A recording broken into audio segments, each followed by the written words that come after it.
Hello, everybody. Here is Georgia Teresa. Welcome to my channel, Humble Voice of Tarot channel. And I just came live. I hope it's not going to be raining because it looks like it could be possibly raining. And yeah, I just came because I felt very guided. I woke up with a channeled song. I want to talk about it because I feel that these energies are very. After summer solstice, we have to talk about the energies because I feel that we all have some kind of a message from the divine that each of us have to work on our own journeys, on our own, I guess, on our own paths and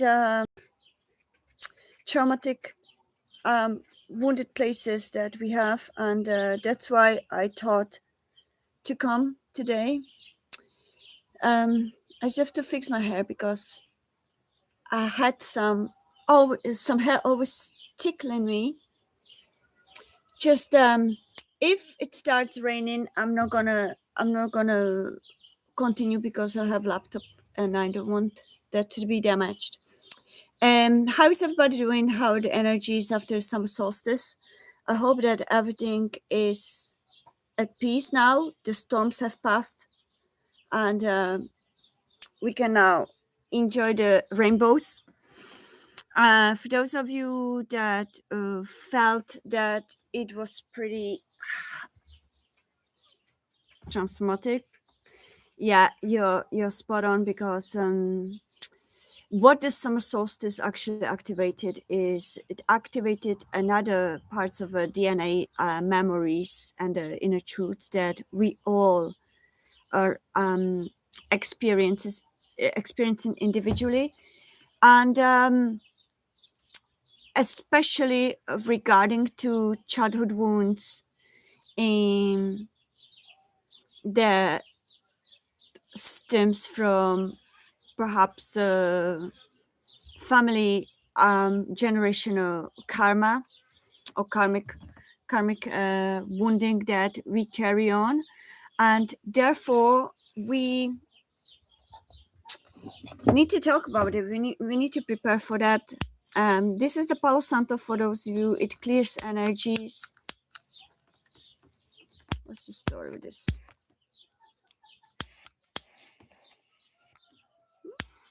Ouch! It does actually work. Hold on. I didn't know it's so invisible. Invisible flames. Okay, we are getting our sun again, so I'm grateful. So we're going to cleanse the energies, cleanse all the cards, cleanse all the stones. Thank you, beautiful divine mineral beings and tarot beings. And the tarot cards are only the tool. For those of you that are not aware or that don't have an idea what tarot cards are, and for those of you that are still strictly in some religious programming, thinking that it's a witchcraft or whatnot, I don't want to go there because, in my opinion, it's pretty old news. But anyways, the truth is that everything that every healer uses is just a tool. Yeah, we just like a plumber works with his tools, electrician works with his tools, doctor uses his tools. These are tools for healers, channelers, psychics that channel from God's source energy. Of course, there may be some dark people that choose to use black magic or dark magic and deliberately do dark magic witchcraft to harm others, to spellbind over others.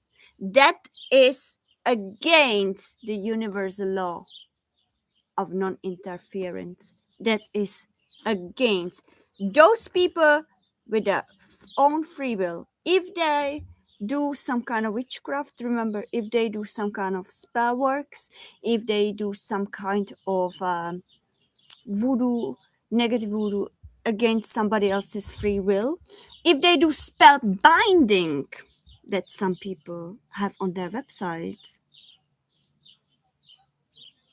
beware those of you that know such people, because these are doing behind your back the spell work, perhaps even on you.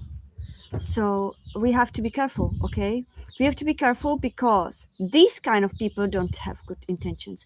They can play, oh, I'm your friend, I'm your friend, I'm gonna help you with whatever you want, tell me everything. And then they go home and do all sorts of spell binding because they want you for themselves.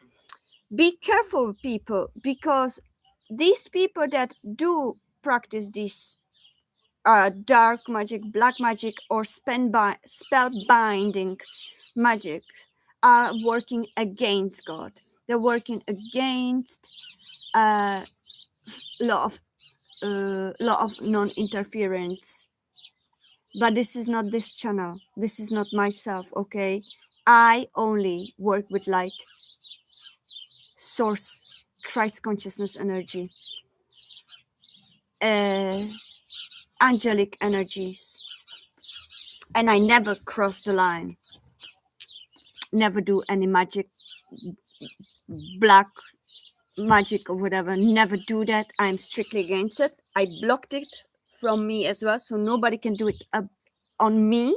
So if you dark witches with ill intentions ever try, you've no chance. I'm divinely protected being, and oh my god, look what I just look. This star deck has been here. Confirmation. I'm divinely protected being of light. I'm a light worker, not dark shadow worker. I don't do any spells on anyone. That's below my value, below my dignity. People that do that against somebody else's will have serious issues with their self-esteem or something, with their dignities, with their integrity, and there's zero integrity in them. I work on integrity all the time. So I'm divinely protected, and those of you that willingly block that energy from you, yeah, and can deliberately say affirmation, I block and protect my auric field and myself, my energy, from any sort of negative energies, negative entities, negative people, and negative negative willed, ill-willed people that try to do any kind of spell work, any kind of dark magic on me. I protect myself from that. I block it off, and my free will doesn't allow it. Then you are protected. You are automatically, those of us that do that, we automatically raise above that vibration, that low vibration of their ill wills. And those of you people that were in contact or in touch with people like that practice this kind of witchcraft, practice with this kind of spell binding and called it healing, you may probably have some work to do. Perhaps go to the healers, like real healers, not friends, because it's always good to go to absolutely somebody that is not biased, that doesn't know you. It's the best, because that way they don't know you, they don't know who you are, so they don't have any intentions to, or any hidden agendas. So just go to them and ask them to heal or clear out your auric fields. For some reason I have to talk about it. I'm being guided. Yeah, free yourself from all those spell attachments and negative attachments. Even for those of you that are not aware of this spiritual war. Okay, it does exist. If you do some kind of like affirmation, I don't believe that it has effect on me, and you truly believe that it has no effect on you, you are divinely protected by them, so you don't have to worry. But it's always good to actually do some kind of protection, because there's a lot of ill-willed people that are driven by jealousy, driven by envy, driven by hate or whatever else, and those people can actually do harm on you. Yeah, if you don't protect yourself, they can drain your energy externally, um, energetically. They can spellbind you, or if you ever connected with them, being in a relationship or being in a friendship, you automatically connect the cords, energetic cords, so they can constantly drain the energy from you. Then you end up being like absolutely drained. You don't know why. You have a negative emotions. You don't know why. You have a negative energy around you. You feel all sorts of negative energies around. I don't know why. It may mean that some certain person that you are still energetically connected may drain you from afar. So be careful, everyone, especially masculines that are very stoic and logic minded, and they don't have any awareness about what's going on. They are not tuned into their intuitions. They are not tuned into their emotions. They are not tuned into a spirit world. They are the biggest so-called victims of those energetic spirit wars, because they are not aware, and they are not even aware how powerful they are, that they can literally just use their free will to not allow it. So for some reason I have to say it, so let's clear the energy again. We are clearing the energy from all the negative people, negative ill-will people and energies that would like to negatively intervene to any of our free will or any of our energetic fields. Okay, we are only working with the light. We are working with the Christ consciousness and higher vibrational energies. We are only divine light, the God source energy in motion. Thank you, thank you, thank you. Hallelujah. Namaste Om. Remember, everyone, the words are spells. Whatever you say, whether it is positive or negative, everything is like a spell. You manifest it into reality. So be careful also what you say, be careful what you believe, because everything that you say and believe, it is a manifestation formula.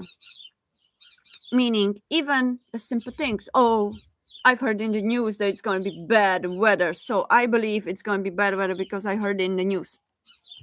You participate in the mass manipulation agenda of manifestation, because those that create the weather forecasts and those that create the TV news, it's just a Hollywood BS. No matter what country is it, it's just the same kind of thing. So we have to be always aware. Don't fall into it. Okay, don't watch those news. Don't watch. Have freedom. Okay, freedom from any oppression, freedom from any manipulation, freedom from any mind programming. We are sovereign beings. We have to remember we are sovereign beings. We don't need any elites to control our life anymore. What is that? Hold on.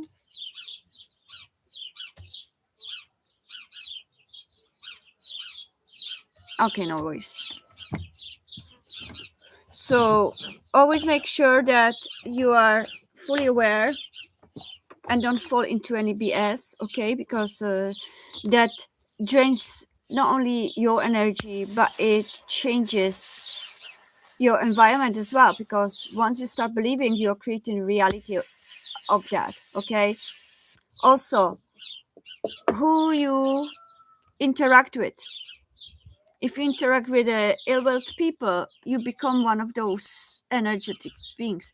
If you interact with shallow people, you become that energetic being, because you all connect the energies straight away. You connect the energetic cords straight away. So be careful who you friends with, who you interact with. Are they acting on integrity? Are they actually genuine? You realize if those friends are genuine, meaning whatever you wish, even if it's not in their own benefit, do they support you, or are they trying to manipulate you into their kind of agendas? Be careful, everyone, because the trust is precious, but there's a lot of sharks, human sharks. I don't want to offend, and I'm so sorry, I don't want to offend animal sharks. They are beautiful beings, much higher vibration than any human on the planet. So human sharks, human beasts, there's many of them pretending to be this sheep, wolf in sheep clothing. Yeah, the biggest and the most ill-will being can look like a model, like whatever, can look like Brad Pitt or Marilyn Monroe or any kind of a, yeah, it doesn't matter. The soul vibration, soul signature doesn't lie. You can look like I don't know what. You can look like Jesus. You can look like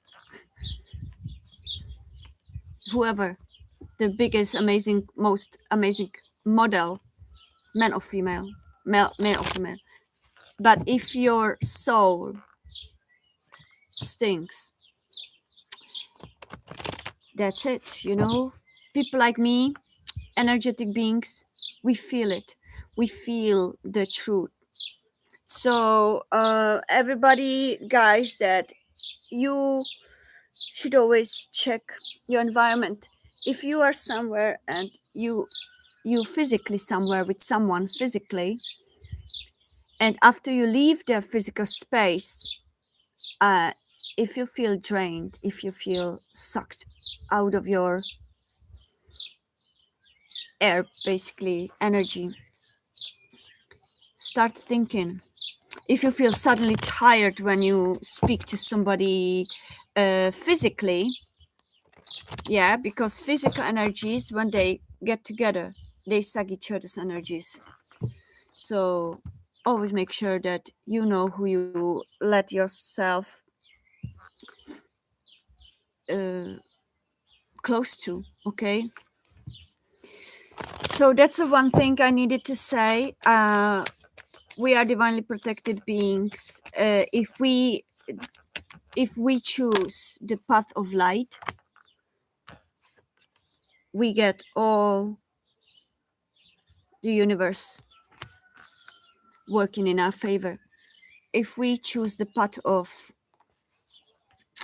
darkness, deliberately harming or deliberately spellbinding or deliberately do any ill will agendas for selfish reasons, it will backfire. It will definitely backfire. Of course, many of us, even light workers, we learn. We sometimes act from the wounded place, but always what's important is what it actually comes from. Yeah, what is the actual real intention?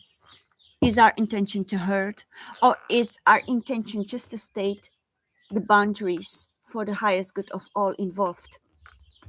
Because boundaries are not punishment, I just sent it on my Twitter. For those of you that have my Twitter, Humble Voice of Tarot, I've just yesterday seen amazing video. I said it on Twitter. I've seen amazing video from, what was the channel called? Archive. I've never seen the channel before, but usually spirit guides send me a synchronistic videos that usually resonate with me a lot, and they send me different videos that I may feel that I may share with the collective as well. And this one was very interesting because it was a beautiful video. I think it's like 2-3 days old. Let me see if I can find it. Let me bring my phone because I don't have maybe I can. Is it gonna be raining? No, it's not gonna be raining. So hold on a sec. Okay, so that saying beautiful things about things that I usually stand up for as well with myself, my beliefs, my values. And it was a beautiful video stating quotes that actually speak of how important it is to treat one another with true sincerity, with true love, compassion, integrity, and the emotion of freedom. The emotion of freedom is not that I'm going to close myself away from everyone because I've been hurt, and now I'm gonna put these big, tall stone walls and gonna avoid everything that feels like emotions. It's a biggest form of loneliness, and it's not gonna help anyone to actually create a harmonious connections, neither harmonious reality, because that attitude towards the outside external world will automatically create the not only ripple effect but also a reflection back to you. You will start attracting people in your physical reality that may show you mirror to your fears. You know, every one of us are mirrors to the other. So blame and judgments, if you look at it from a deeper and higher perspective, is nothing but a realization that we mirror each other's. We all bring each other's home to ourselves eventually. So we are reflections of one another. So it doesn't matter if you feel you're hurt by somebody, but you don't look in the mirror and you don't look at why that has been mirrored to you, and you truly with integrity don't look at yourself and say, okay, what is this 2323, what is this trying to teach me, and approach it with humility, and you may think that, oh, I haven't done anything wrong, I'm just like doing my thing, but for some reason that was mirrored to you. And the question is, why? Not because somebody may approach it as a victim. Oh, because I've always had bad things happening to me. We all create that reality. Bad things happening to us. Yes, all of us. Some of those we create them as a ripple effect, and it reflects back to us. Some of those experiences we choose as our souls before incarnation for the high lesson, for high learning. Question is, do we use by free will to actually look deeply into what the lesson trying to teach us? If we don't, the loop will continue, and the loop will come over and over in external people representing that fear that you carry in you, external people representing your fears, exactly what you fear. Let's say you fear that you're going to only attract bad people. Yeah, you fear that you only bring in or you only attract cheaters, you only attract gold diggers, you only attract uh, I don't know, abusers, you only attract people who take advantage of you.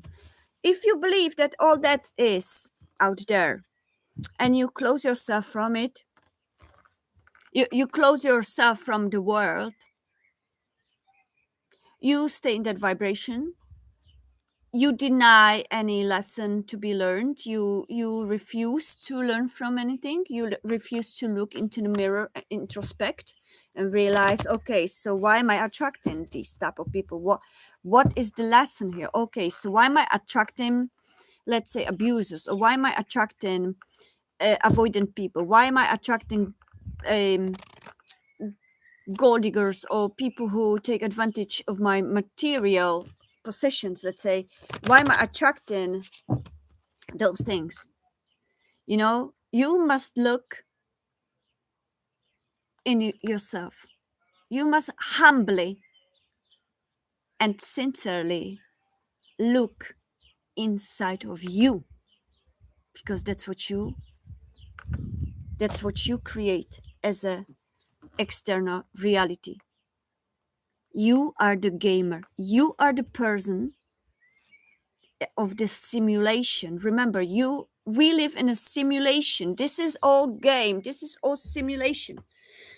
You create that. It's like these games with those virtual glasses.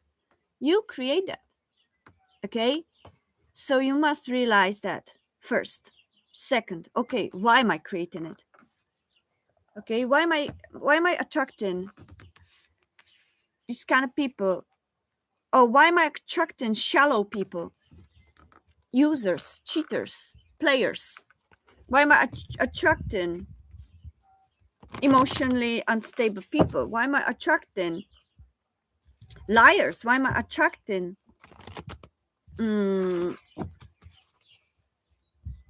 I don't know, whatever. I can't remember any more examples. Okay, what do I give back? How do I act when I am meeting someone? Okay,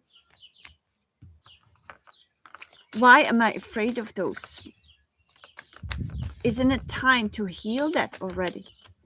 Hello, Genevieve. Welcome to Norway. Hello to Norway.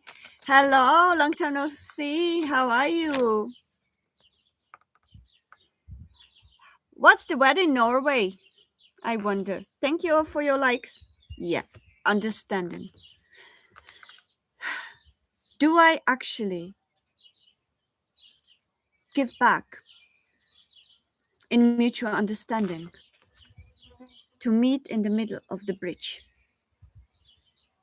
To be each other's safe place? What are my demands, expectations? And where should I perhaps consider changing my attitude towards life or towards work, towards others? Okay?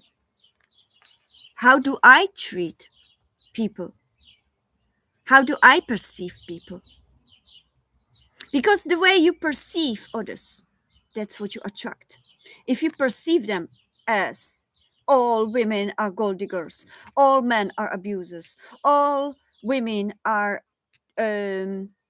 taking advantage, all women want just money, all men just want all different girls and no stable relationship.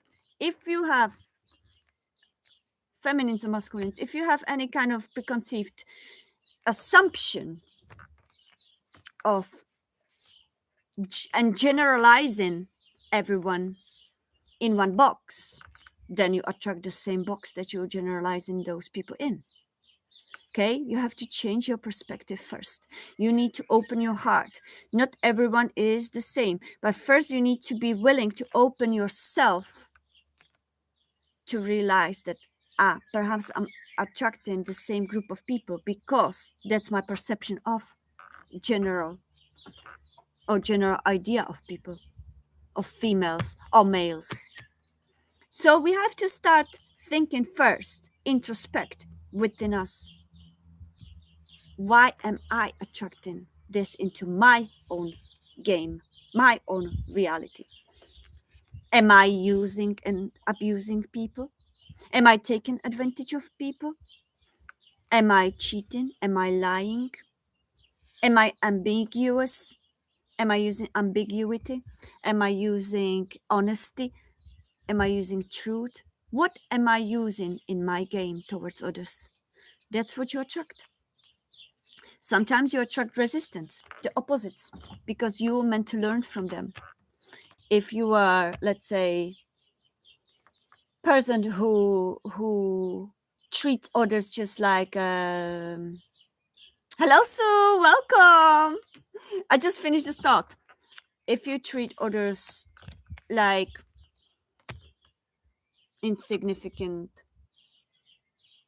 I don't know, person, fish, or bird that has no importance in your psyche, because your assumption is that all women are simple-minded, I don't know, users, or all men are just empty-headed airheads, of cheaters. If you have that perception, you automatically say to the universe, this is what I want, because this is my major focus on it. Universe doesn't distinguish whether your thoughts and emotions are, oh, this is like, if your judgments are stronger than your beliefs, that you can find a love, you can find a friend, like you can find honest person around you. If your assumption that everybody is evil, bad, or whatever, or cheater, or gold digger, or whatever, if they are stronger, universe says, oh, is that what you want? Okay, here it is. You haven't learned your lesson. Or if you are that and you expect to just use others, take advantage, and you will get away with it because you don't say it loud, universe sees everything. Universe, God, source sees everything, and that's what they send you as your mirror. So that's how we need to perceive reality and life. I'm also learning myself, okay, because I also had to work on my own perception of a certain group of people. So we all need to work on our own traumatic experiences with others, but if we don't want to carry it into our future, we need to let it in the past. We need to let it be in the past. Integrate that, release that pain and trauma, realize what that particular past relationship was trying to teach me, or what that particular person was trying to teach me. Not that person, but the actual experience, using that person as a player, as an actor or actress of our own, or as an avatar of our own game.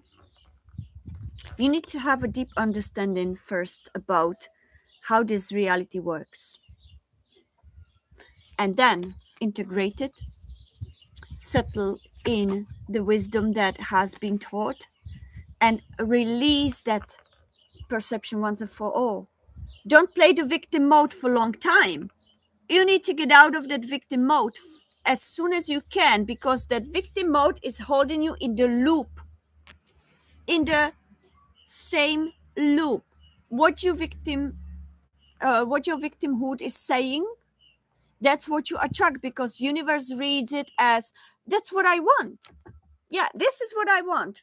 So if you play victim, and if your victim soul says, oh, I've been this, I've been that, and I never this, and you speak about it, you write about it, that's what you attract back to you. And well, if your perception is that all of them are like this, and I'm going to close myself from that, and I'm not going to allow anyone, you may miss the diamond in the rough. You may miss the right one that universe brought you as a test. Will you recognize the true, genuine person that I offer to you? Will you recognize them among the others? Or have you not learned from the past experiences? So you need to get strength, inner strength and courage to let go of the negative perceptions, to let go of the toxicity that is within you, that you manifest in external reality. That's what we as eternal students came here to learn, to truly introspect ourselves. And if it's in, let's say, in love connections, there has to be balance. There has to be both meeting in the middle. Because if just one stands in the middle waiting for the other to appear, this is absolutely non-existent, because the other one that is not meeting the one in the middle gives the message to the universe, I'm blocking myself from love. So then don't expect love coming to you if you block yourself from love. You know, we all hurt, we all have negative experiences, but not to dwell on them for the rest of our lives and become closed and hostile towards love. But we receive those tests. First of all, our souls have chosen certain experiences for higher learning. And the second, each test comes to us according to our vibrational energy that we emit to the external. So deep introspections, very important, especially when dealing with another person. Am I actually able to also introspect, or do I just expect others to go by my rules, but I'm not bending my rules because this is what my pain and my fear created, and this is my armor, this is my walls, and if these people don't climb them, I'm gonna be imprisoned in those walls for the rest of my life. Okay, everyone's free will, I guess. But then don't judge others for not being there, when you're not allowing them being there, when you're not allowing the love to grow in healthy way, with vulnerability, with sincerity, with integrity, with openness. I want to read you that quote because I wrote it on Twitter, and many people don't have my Twitter page, I guess. And I want to read you that. So hold on. 23 must be very important, and or once 21, 23, 23. Now the clock.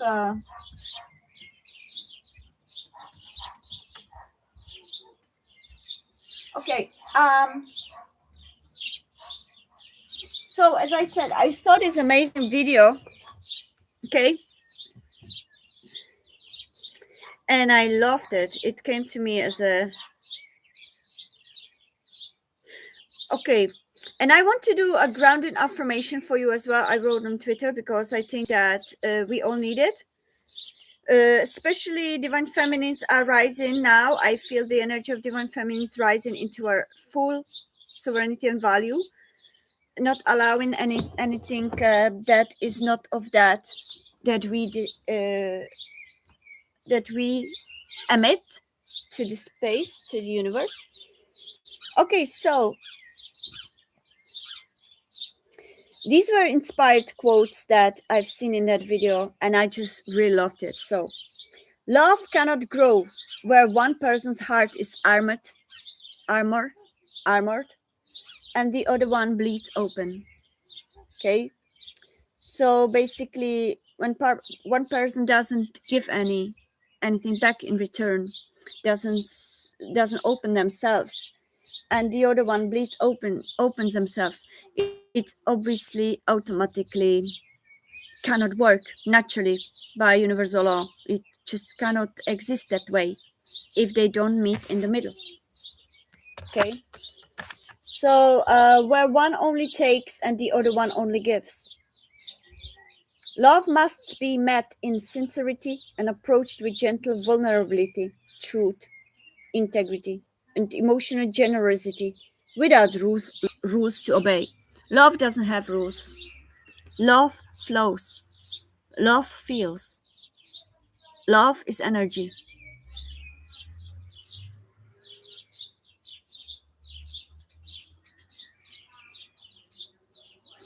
And love needs freedom to exist. Love needs space to exist. Not meaning, oh, leave me alone, but the freedom, emotional freedom. I'm going to read about it actually. Okay, truth in love and relationship is very important. People always underestimate it because they think that if I say truth, I become vulnerable. Oh, they think, the goose, look at her. I saved her when there were floodings 2 years ago, and I gave it to my neighbors. They have hens, so she has friends to live with. Betinka, are you there? Where are you? There you are. Yes, show yourself, Betty. Show yourself. Sweetheart. She's beautiful.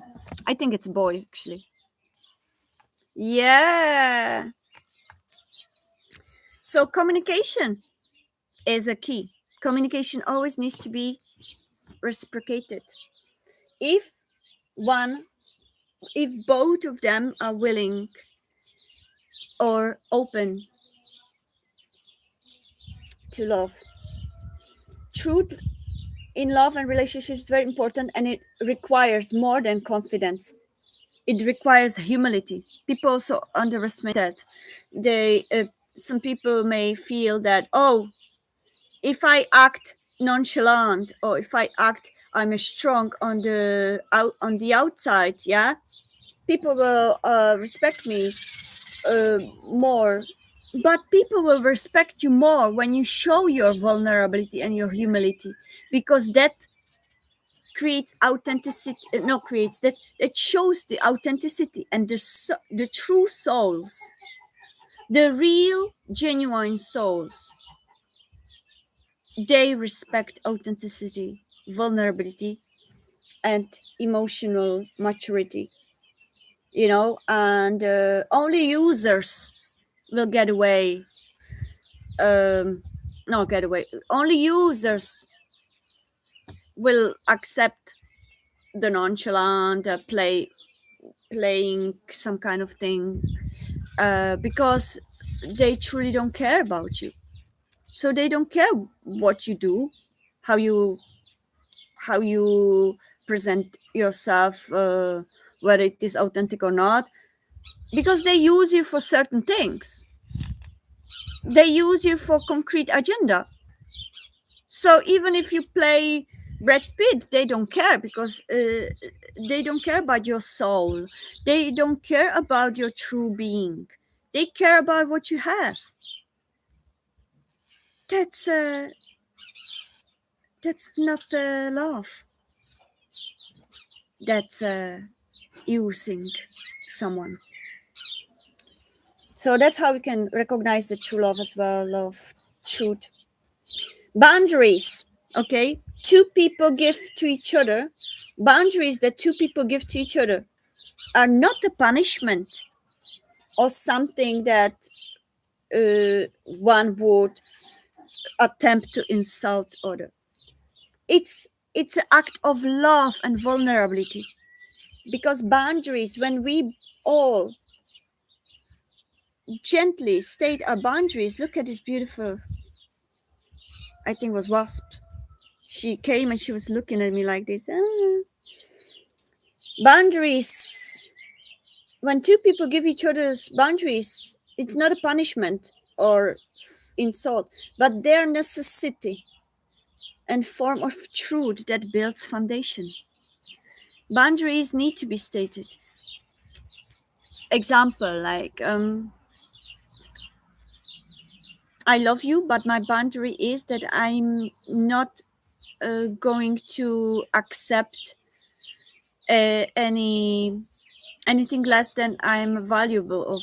Meaning, I love you, but I'm not going to accept being one of many. Let's say I'm not going to accept to any breadcrumbs. I'm not going to accept to be expected to chase you. I'm not going to accept that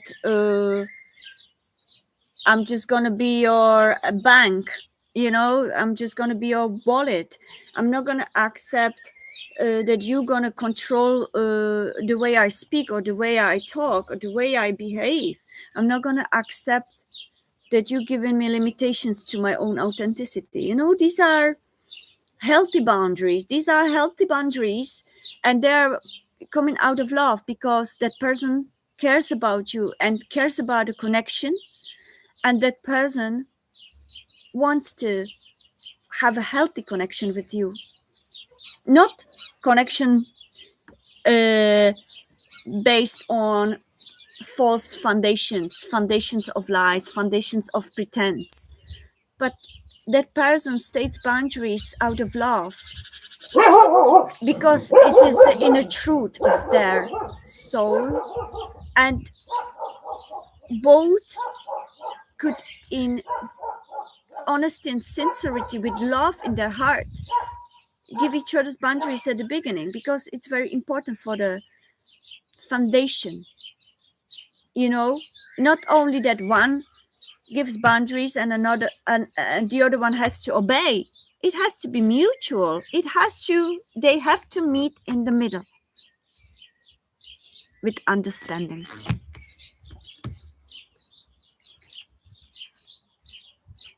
In the name of love and sincerity and vulnerability. Freedom in love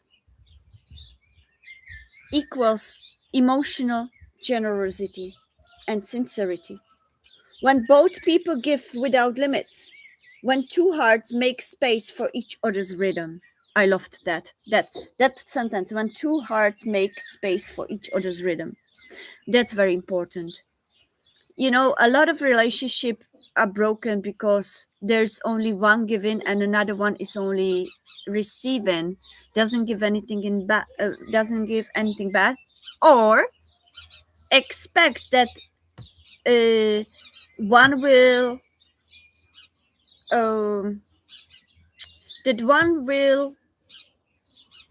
respect the boundaries of the other, but not vice versa.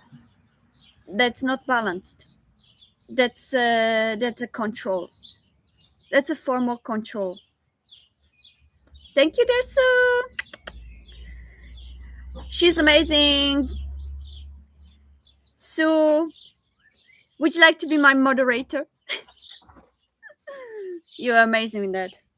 So, it all needs to go much deeper, beyond the walls of defense, beyond the walls of limits, inhibitions. If two people love each other truly, they naturally must give a freedom of each other's heart's rhythm. Not only state,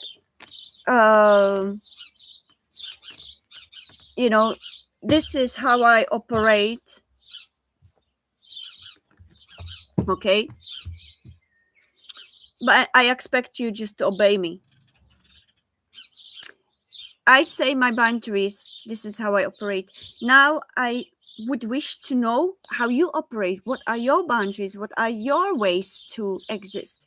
And how can we meet in the middle? Because I love you, I care about you.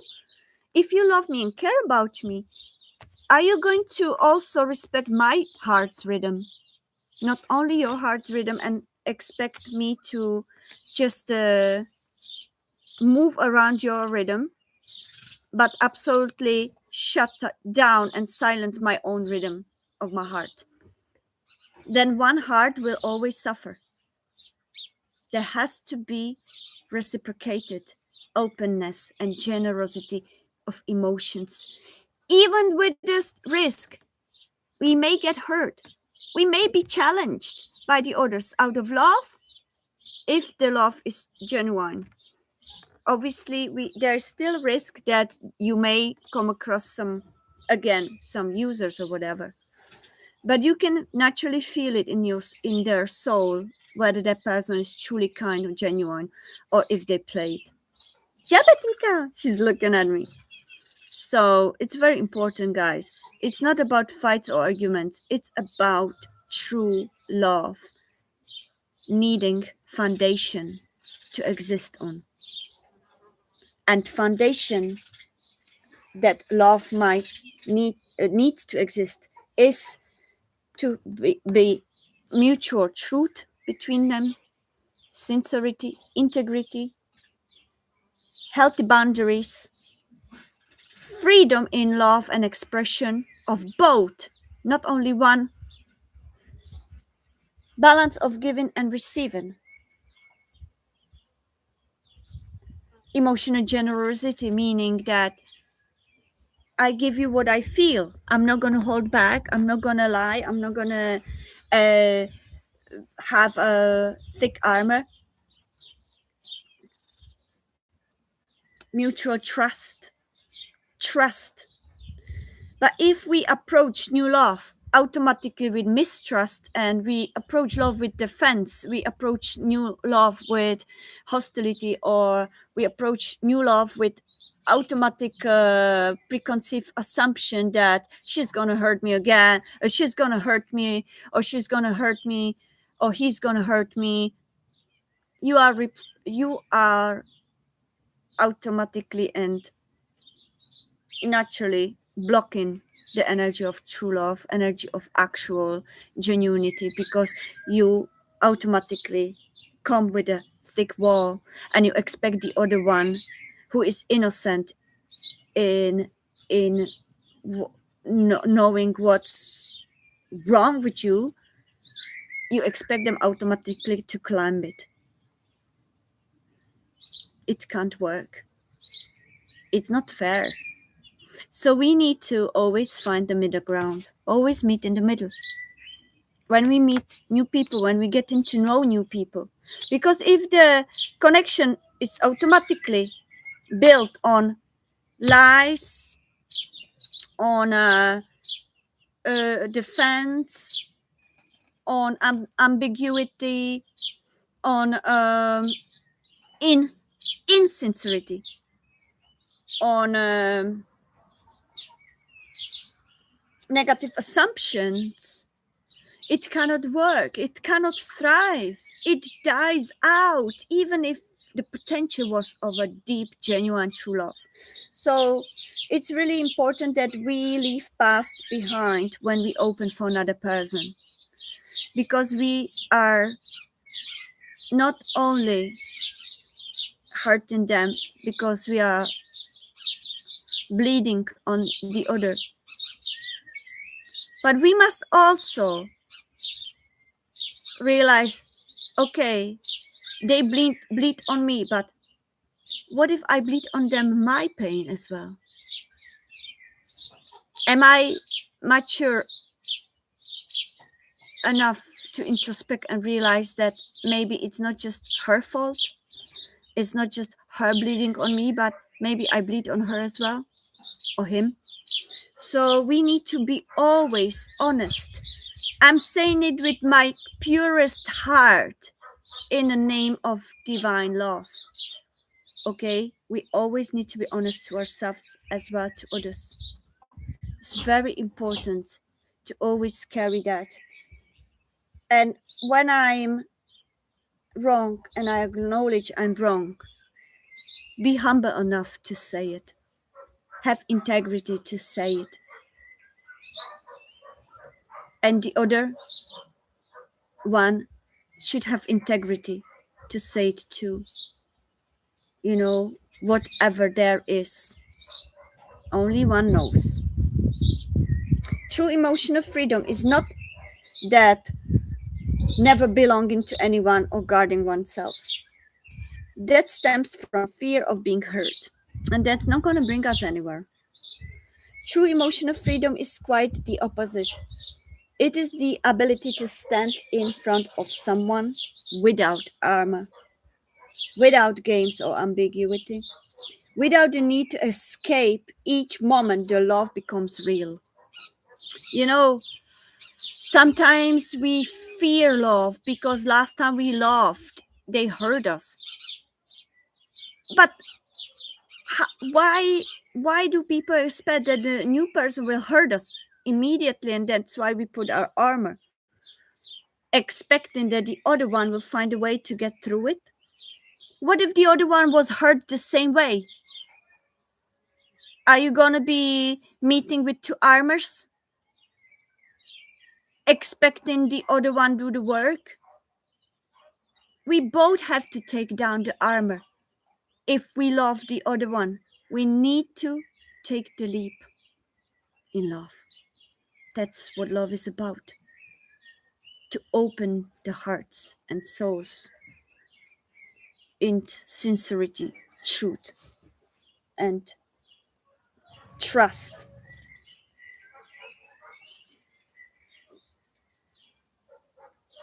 If one wants a future with someone where true love thrives, one must stop treating love like a place to visit. But one must start treating love like a world he is willing to live in.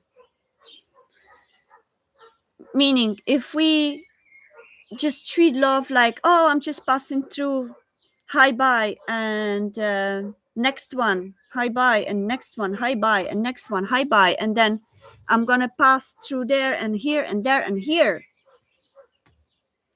we're gonna receive the same shallow energy back. So we have to always, if we truly love, first we need to be honest to ourselves. Do I truly love them?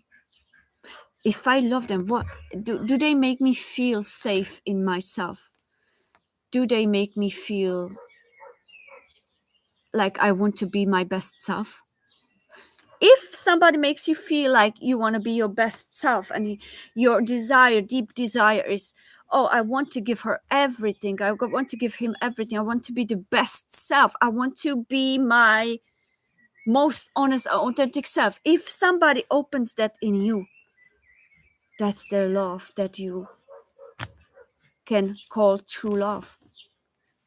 If somebody opens that vulnerability in you and you feel within you that, oh, I wish to open up to her with all my deepest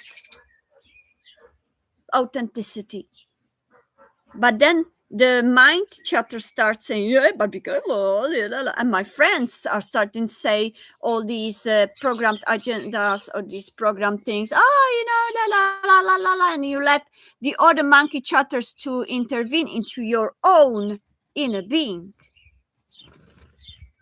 That's automatic sabotage, self-sabotage. And that means that we are blocking ourselves from the true love.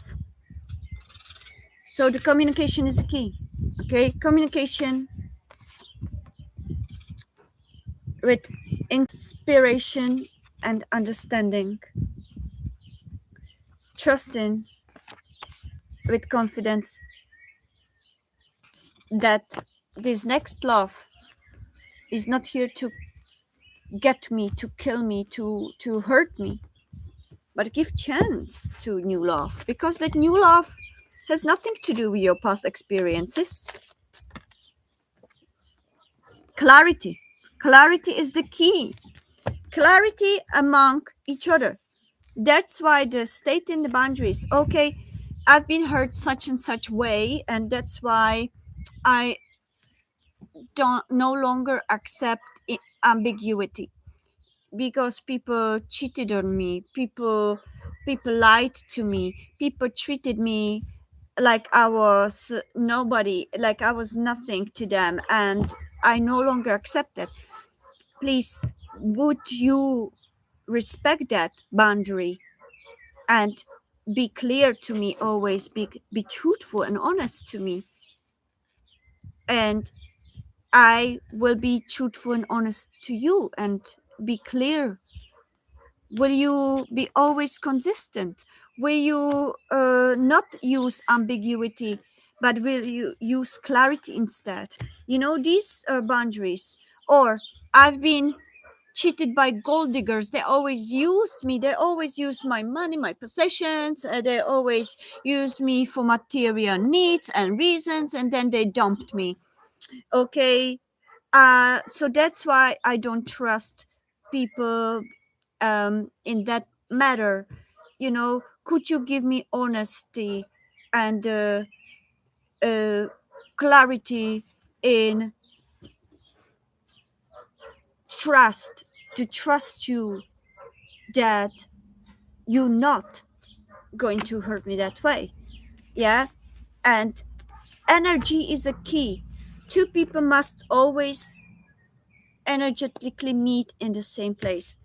Also physical energies, when they meet physically, I don't mean in intimate way, of course, as well, but I mean like a physical energies, physical auras, when they meet together, you automatically feel the genuinity in that person, or you start feeling resistance. So that also can tell you whether that person may be truthful or not. You know, you cannot really recognize it online. You cannot really recognize it when you're miles away, because all you have is just like some artificial ways to communicate. That's why it's very important as well to give ourselves the chance to get to know others. Hello Lisa, welcome, long time no see as well. Do you understand that? Yeah, so I've seen that it inspired me very much, this what's the name of that, let me see, what's the name of that channel? Okay, and in that mm, energy, I want to give us all now take a deep breath. Okay, for those of you that want to check the channel, what I've seen, it popped out on me like synchronistic video. You know, sometimes the spirit guides send me different synchronistic videos. It popped out to me, and it's called The Chosen Archive. Yeah, the channel. So if you're interested, I don't know the channel at all. Yesterday I saw only one video that popped out to me, and I haven't seen the channel yet anymore, but everything that pops out, it's usually about the message, not about who is it and where is it coming from. So so let's do the affirmation. So everything is said out of love and deep respect to everyone that goes through some energies like that. It's really important to set a firm foundations based on those important principles and values, and respect one another. Don't expect only one way. Okay, never, it can never be just one way or highway. It can never work. There has to be freedom of both hearts to be able to use their own rhythm. And then you meet in unison together when you all give it all genuinely. Show your true, genuine souls to each other. That way, another very important download now.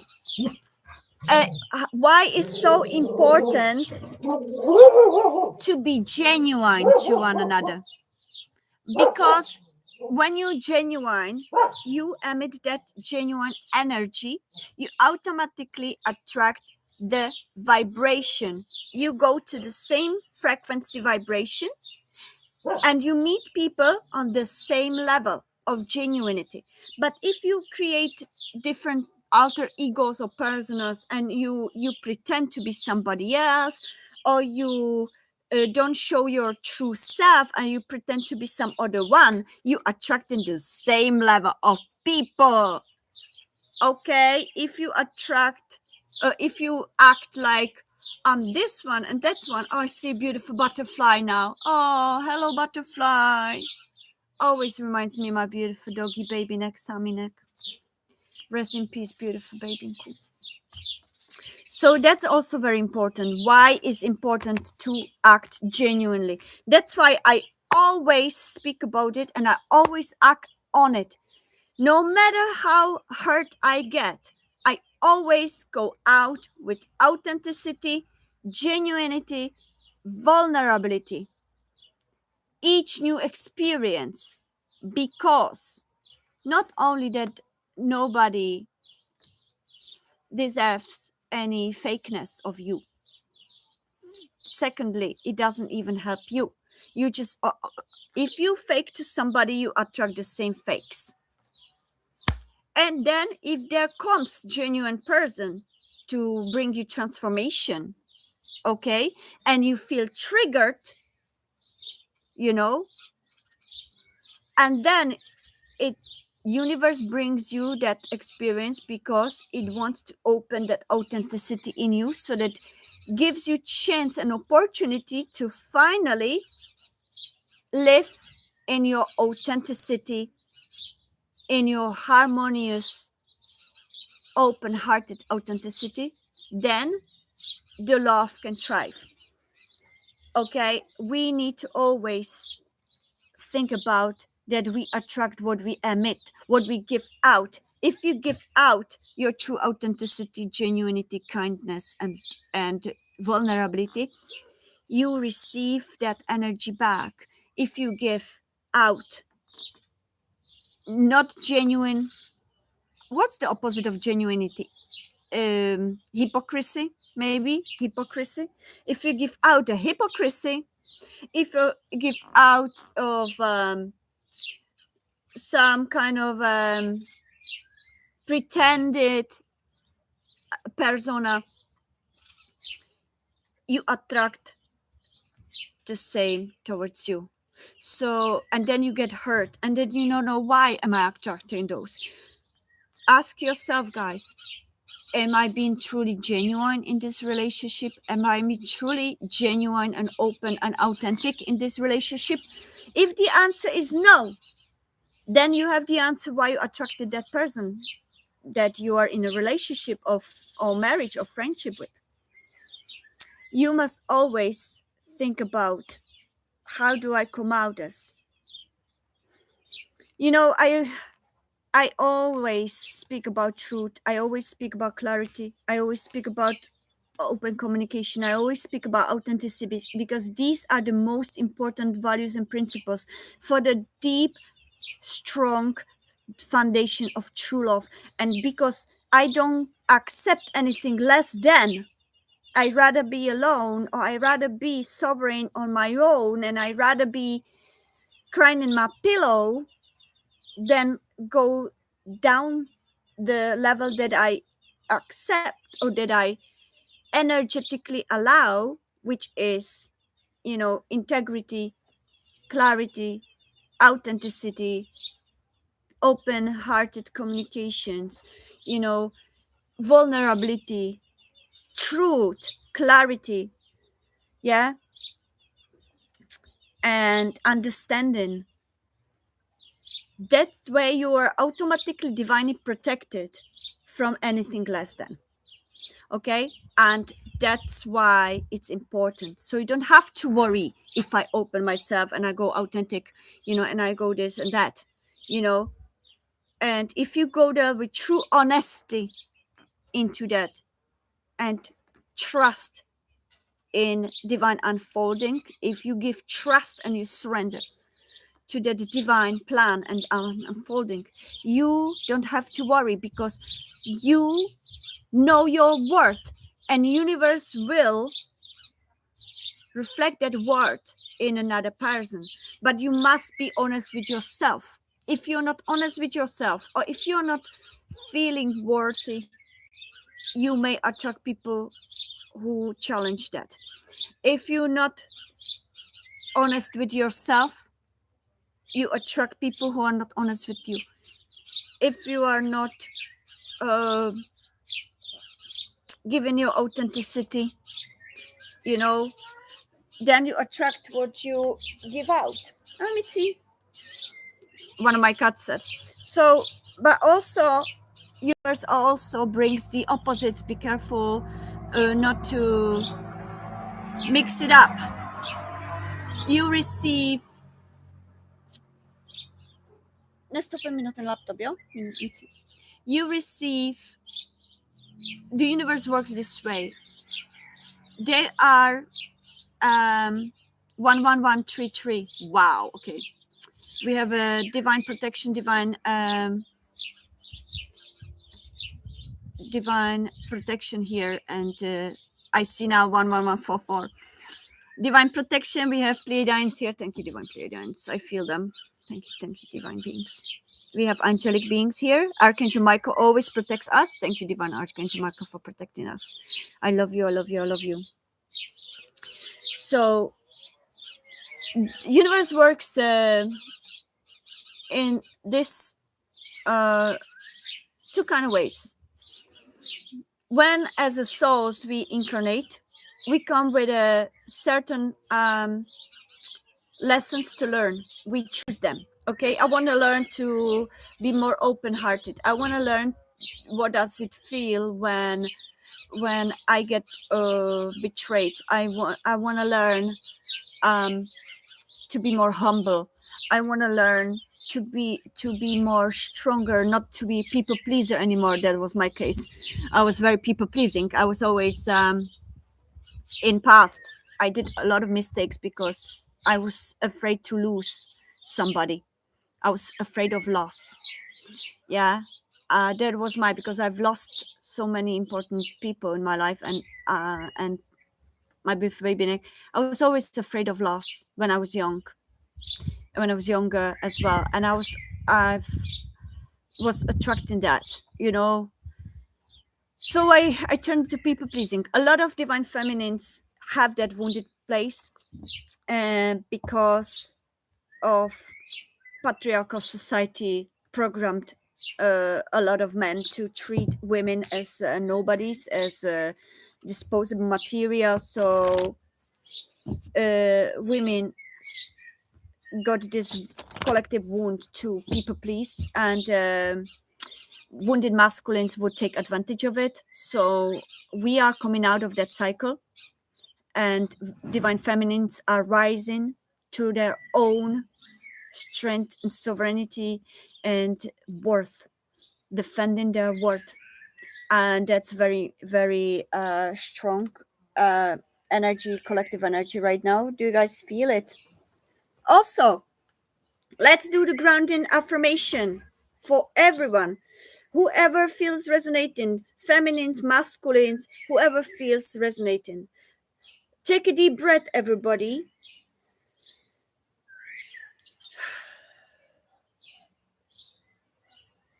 And say with me if you feel.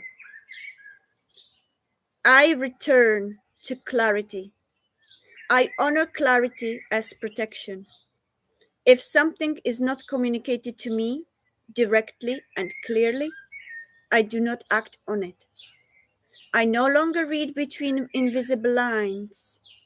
I no longer interpret symbols, ambiguity, or silence.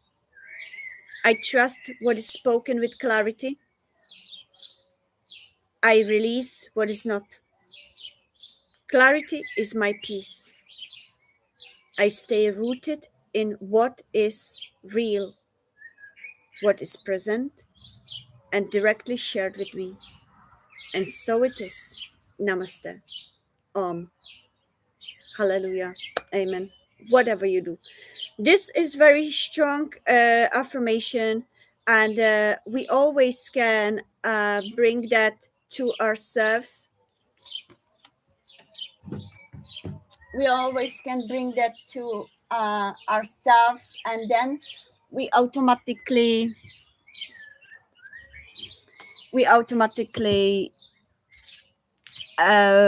reflect that back to us. So I hope that it's going to help you, especially the people pleaser beings that have a tendencies to people please, that have tendencies to be fearing of loss, fearing of abandonment, fearing of being forgotten, fearing of being disposed by, fearing of being rejected, fear of being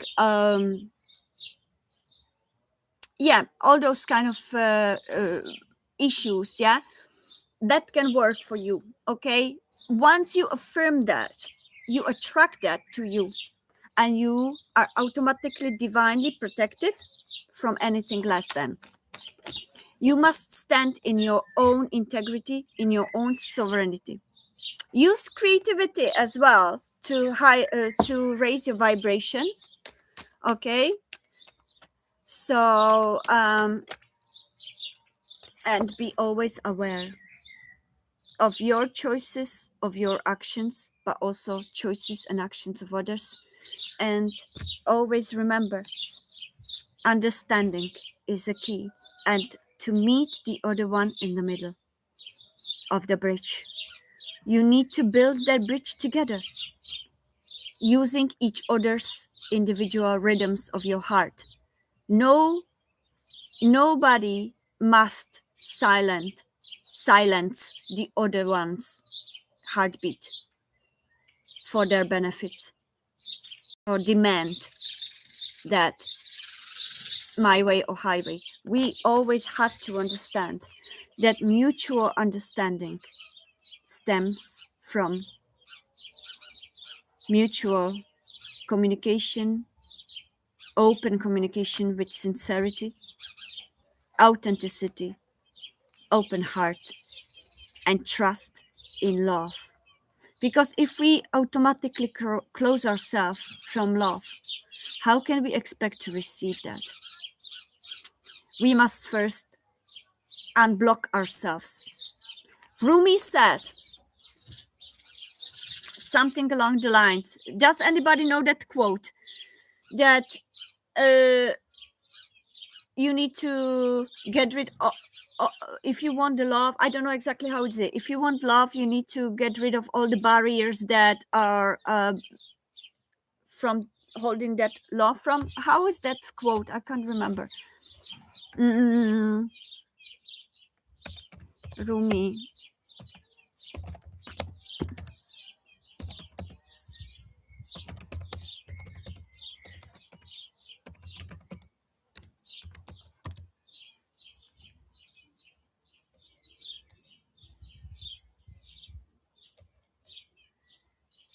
Okay, this is it. Your task, where was it? Okay. Your task is not to seek for love, but merely to seek and find all the barriers within yourself that you have built against it. Hallelujah. Hallelujah. That's it. Again, your task is not to seek love, to seek for love, but merely to seek and find all the barriers within yourself that you have built against that. Okay? That's where we all must start with. To get rid of all those barriers, like, oh, I'm not gonna give her nothing or give him nothing because she's gonna hurt me. So I'm just gonna be nothing. You must first let go. Oh my god, that puppy grown so much. Somebody's going with the puppy, and I saw him last week, was like half size, pure white. I don't think that's a German Shepherd, but looks like it. But it's a pure white, absolutely gorgeous. Look what I got. Heal thyself. First, we must heal ourselves, and to enter new chapter of love with pure, open heart. That's what creates the beautiful open door in the vibration that you actually wish, and not staying in the vibration that you fear. Remember, if you hold on to all those barriers and armors that you create around your heart, you are holding yourself in the low vibration. Imagine each vibration frequency as a radio wave, or as a big skyscrapers, and each vibration is a floor. Imagine that you've been hurt, right? And then um, you were, let's say, you were a dweller of a fourth frequency vibration, 4D vibration, trusting in love, yeah, and all that, giving yourself authenticity. And then you've met your trigger challenge from the floor -2. Yeah, somebody who want to take advantage on you. Yeah, somebody material thief, some energetic thief, some witchcraft, spellbinding, whatever, manipulator or cheater, whatever. Okay, so they are here, you are here.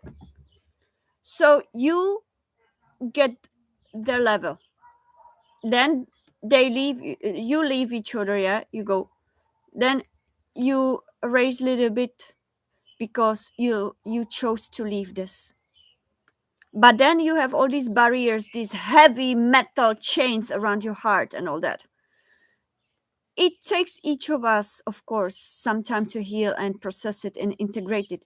But the lesson that has been given by universe was not to close yourself for the rest of your life, but to integrate it, get the wisdom, introspect in why have I attracted it? What am I carrying within me for trauma that I'm attracting this kind of people? As soon as you understand why and where is this stemming from, you must release the rest. You must release that person. You must release the connection. Cut cords, okay? Ask Archangel Michael. Please, Archangel Michael, help me to cut cord with this person once and forever. Cut cord with all those people. Because if you don't cut cords, even if they moved away years ago, you were married to them, let's say they were like some witch that she did or he did a lot of bad things to you, yeah? Then they moved away, but you still hold the court within each other.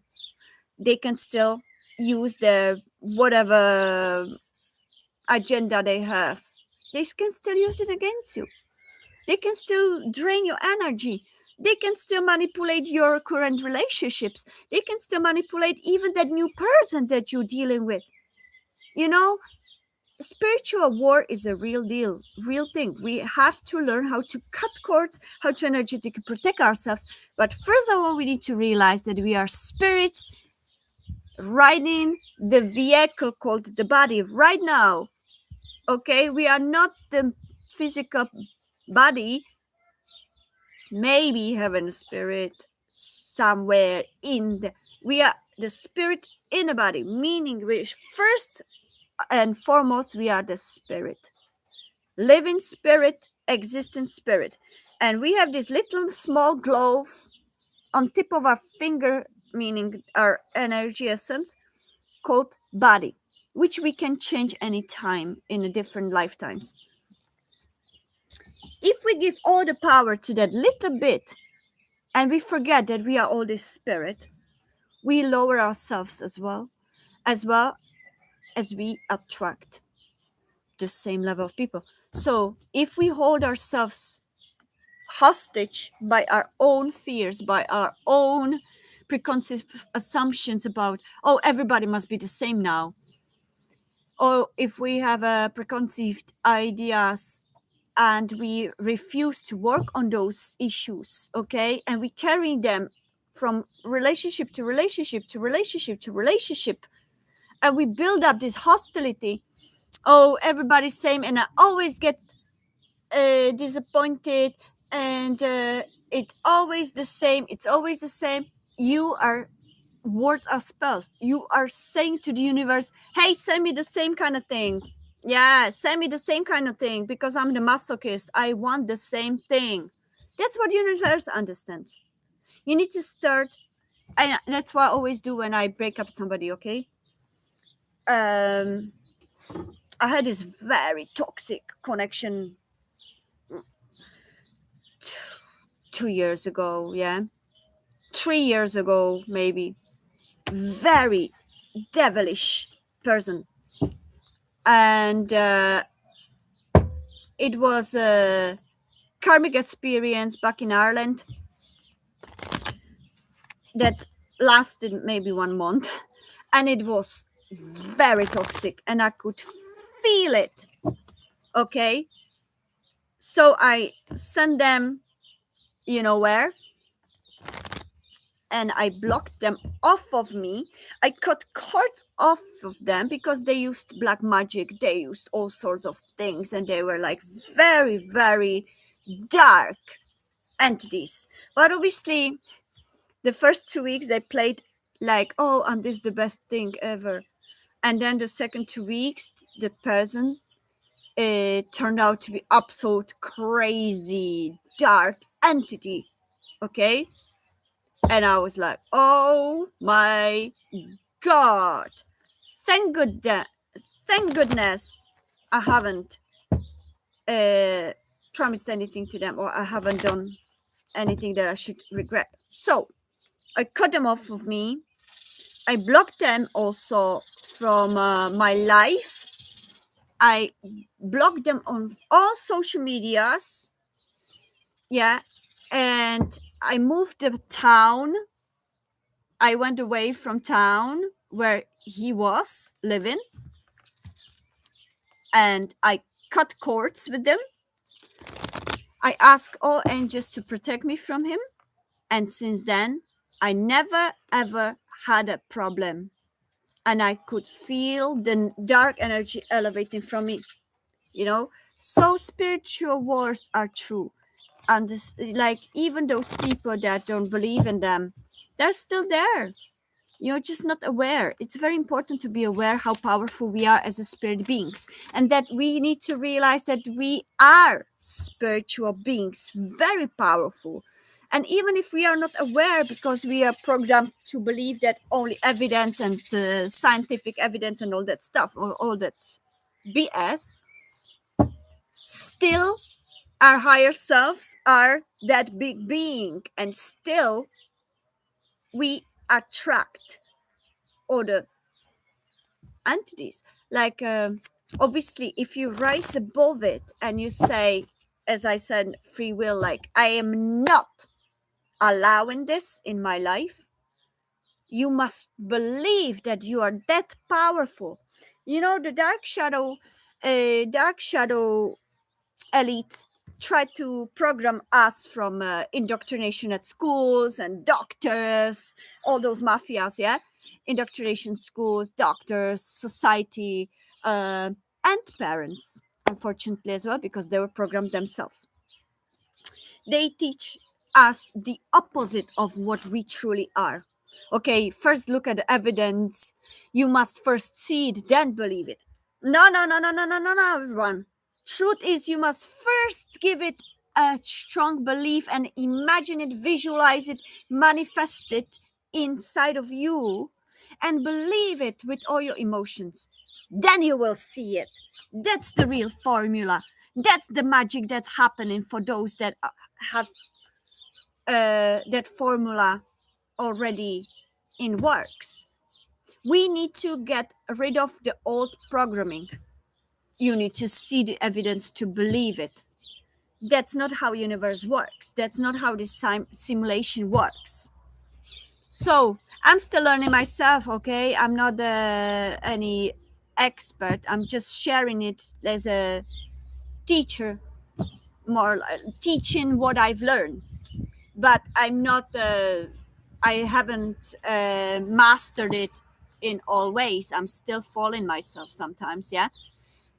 So we all are eternal students. We all are here until the last day.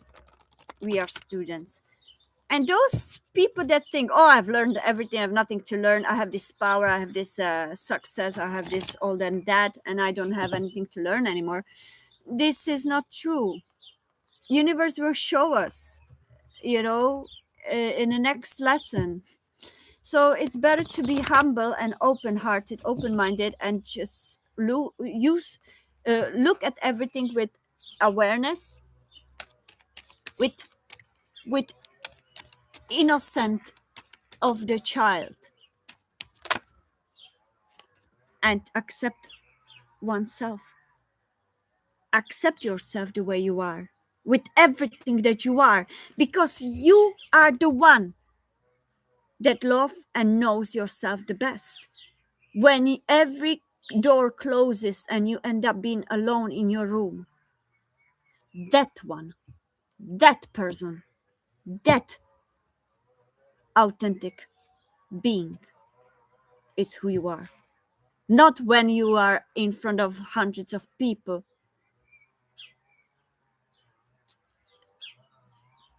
performing personas. This is first and foremost step.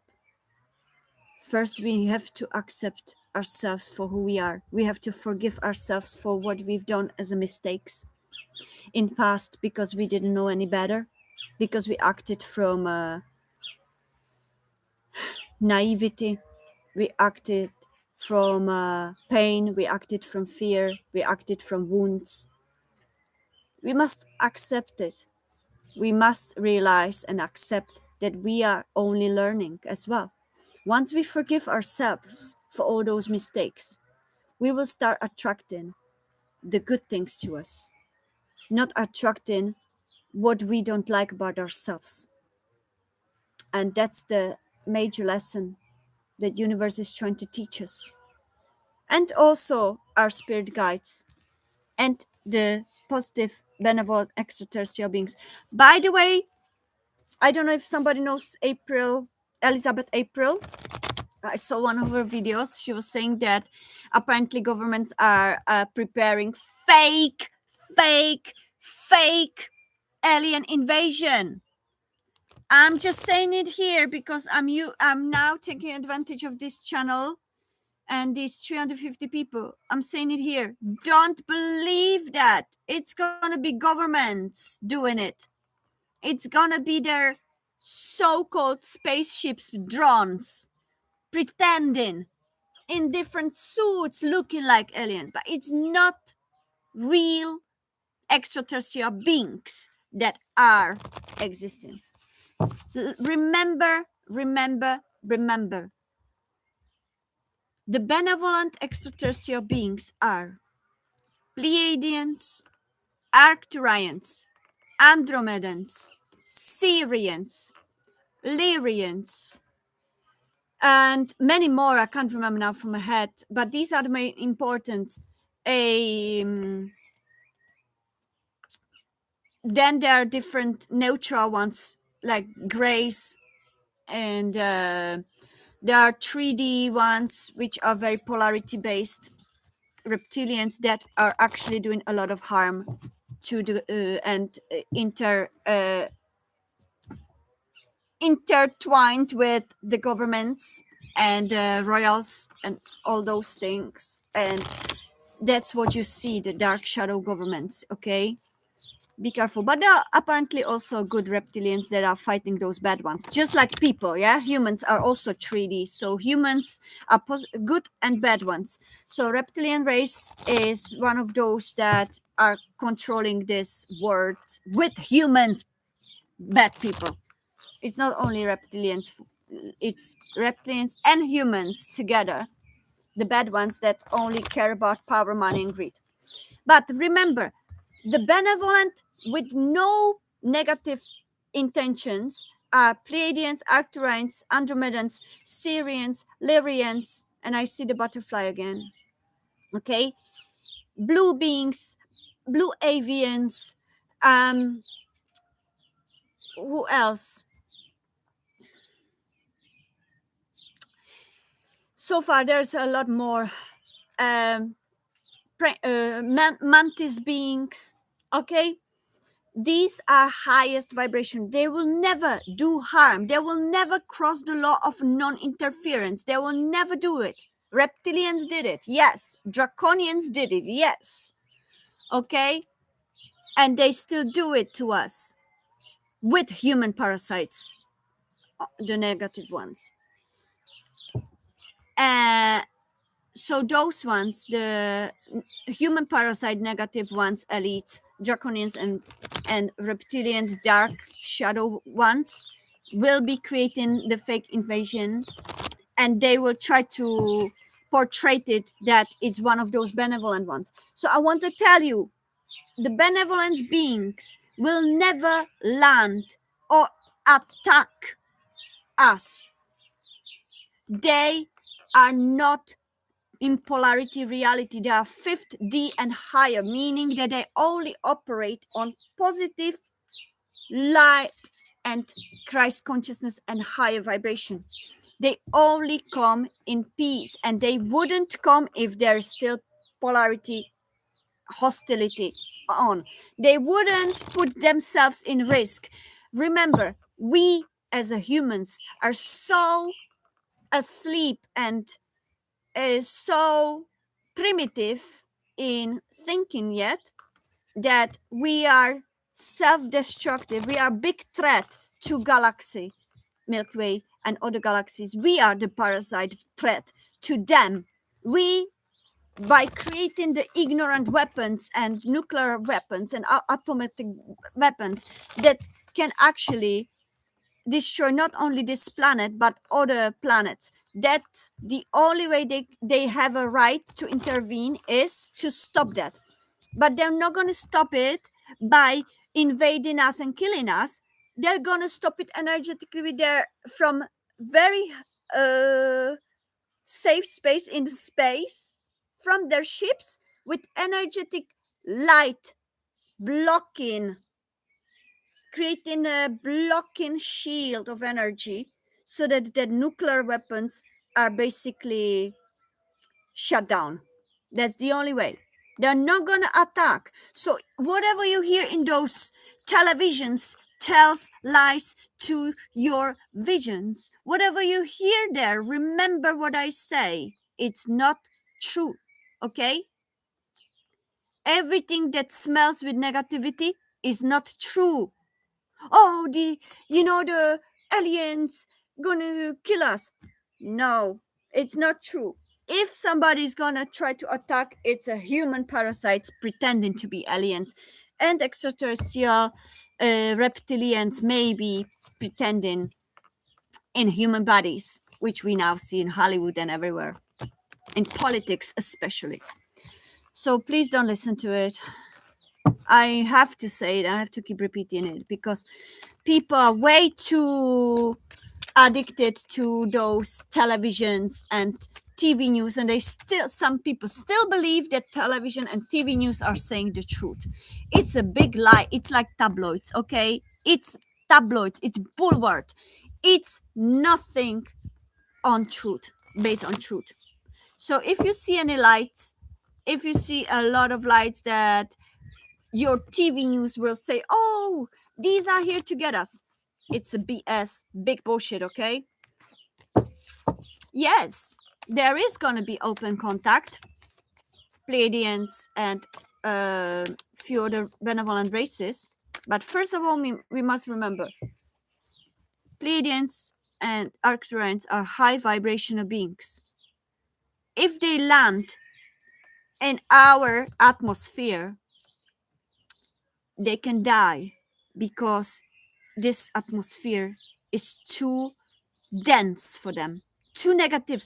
Negativity creates density, and that doesn't let them allow them to breathe. So they wouldn't go to suicide. Oh, I'm just gonna land to this disgusting density planet where I have no air to breathe. Yeah, just for the sake of like scaring people away. That's a bullshit. I hope everyone's going to understand this, because there is going to be open contact, but that open contact will come from within, meaning they will be meeting us individually from within, in our own bedrooms, in our own environments, not publicly like that. Not yet.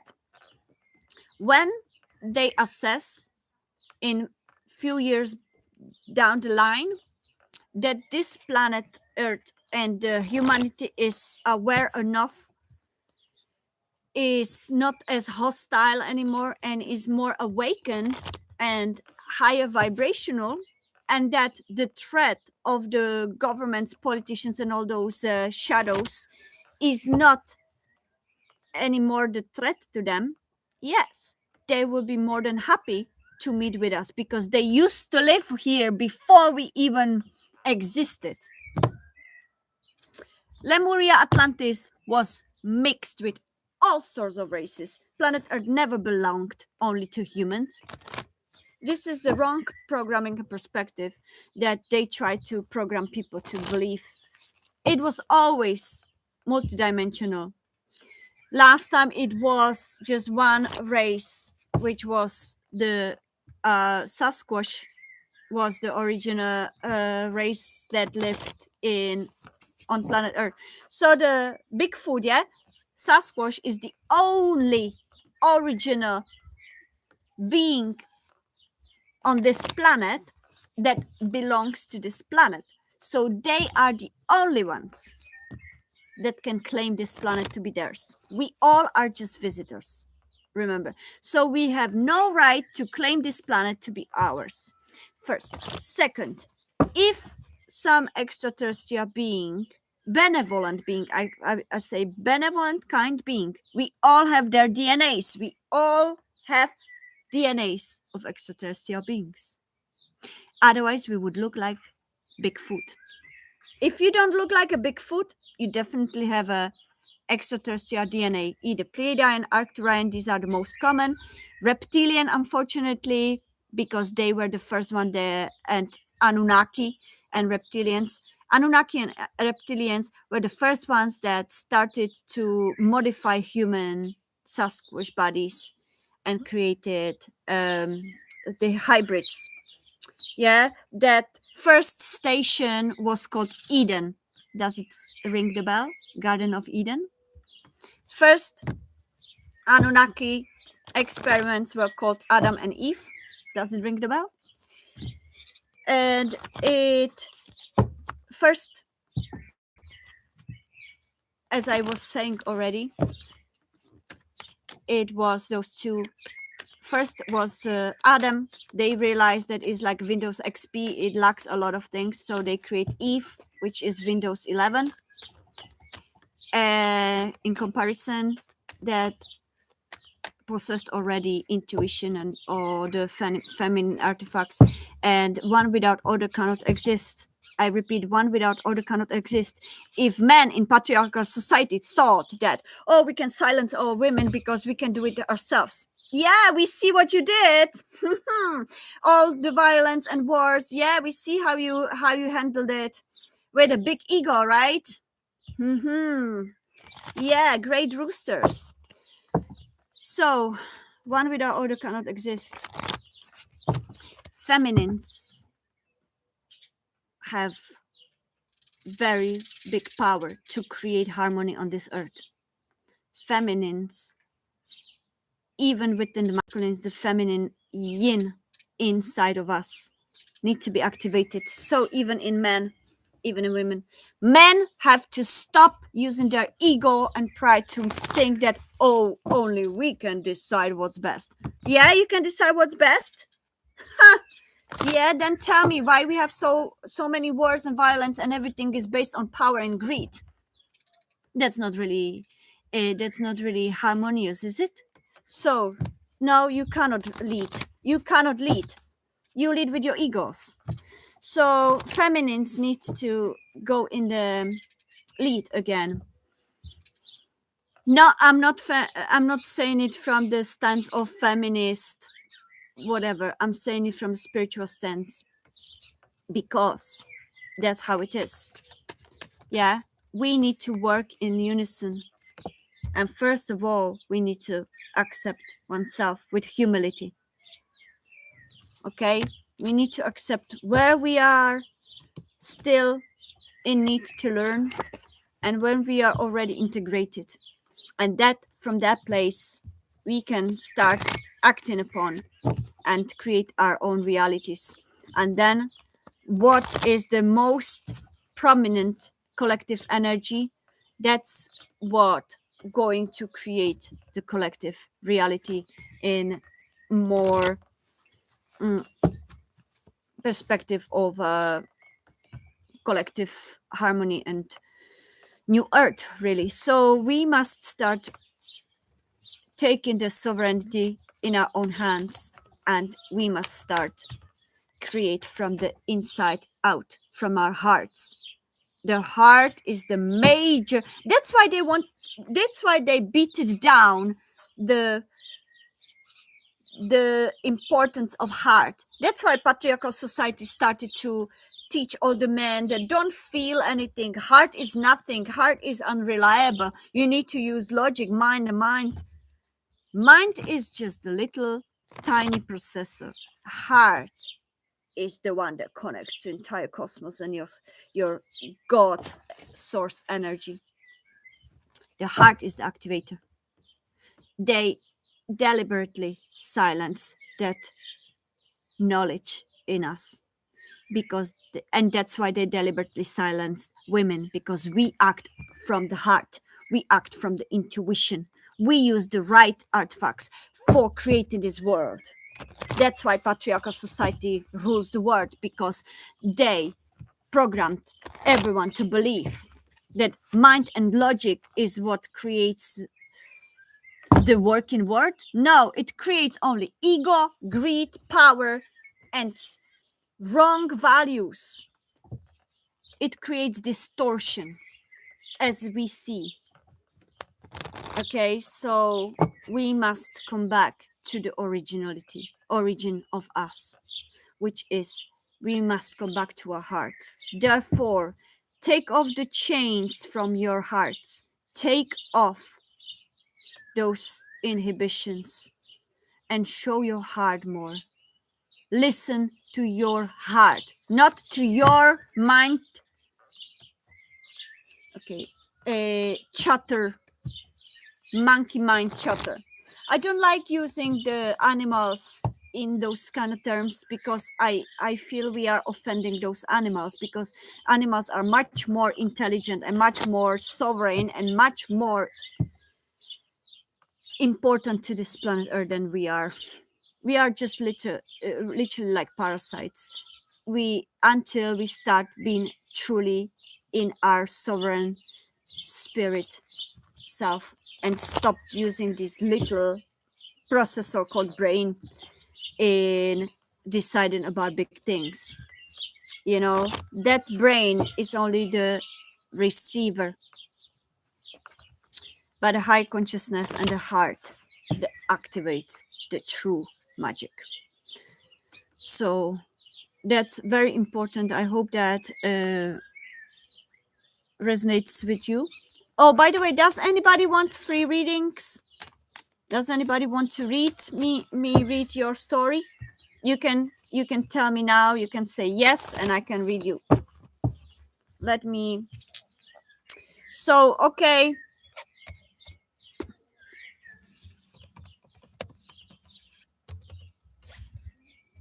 I'm gonna go for the water, and in the meantime,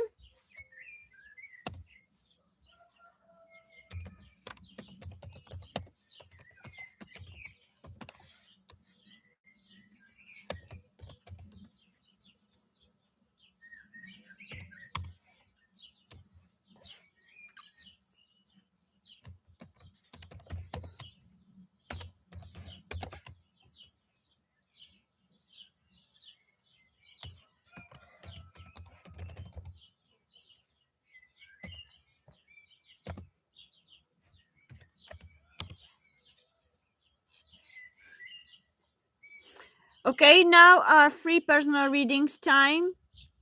You can drop your questions. No list.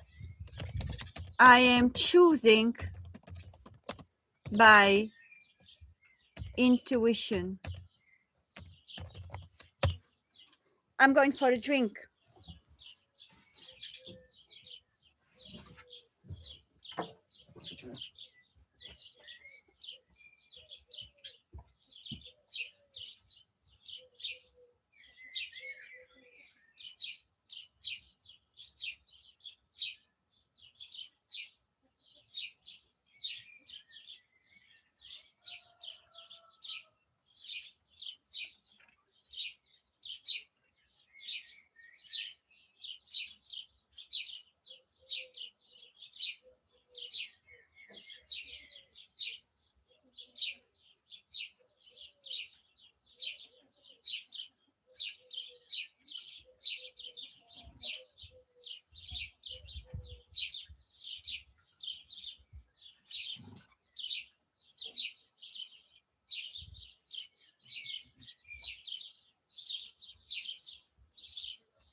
I'm back.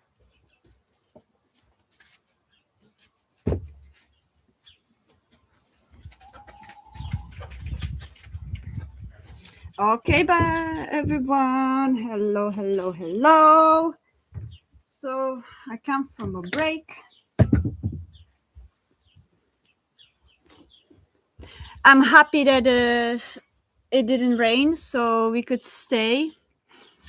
Oh, by the way, I also didn't speak about a channeled song, so I might eventually between the readings to speak about a channeled song to change the.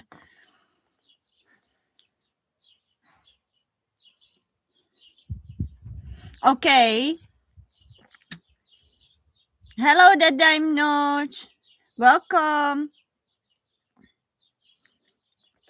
Thank you so much. You can drop a question if you wish to have a reading.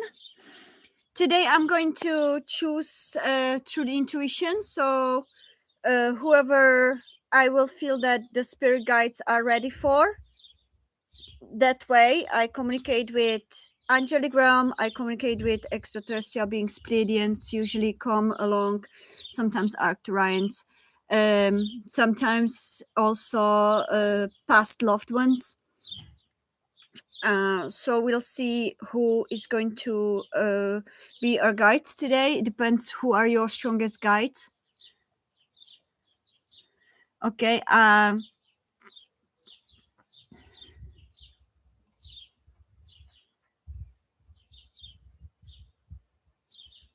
So I text you after the stream, dear Sue. Okay. So yesterday I was very busy, everyone, and so that you know that I couldn't come back. Okay, so let's go for it. So take a deep breaths, connect to your higher self, ask your spirit guides or whoever to be near you and to give you the message for your highest good. And I'm going to feel each one of you and see which one is ready for now. Okay, so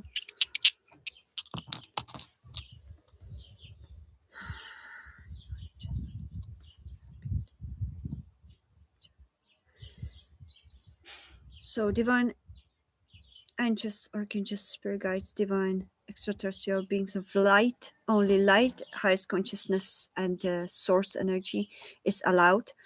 We are protecting ourselves and our auric fields against all low vibration energetic entities and spirits. We not allowing them with our free will to interfere. We only wish what is in highest good for all of us involved in this collective message and whoever concretely is receiving the message. Thank you, thank you, thank you for divinely protecting us. Always keep us safe. Always keep on in higher light. Always keep us in divine protection. And so it is, so it is, so it is. Hallelujah.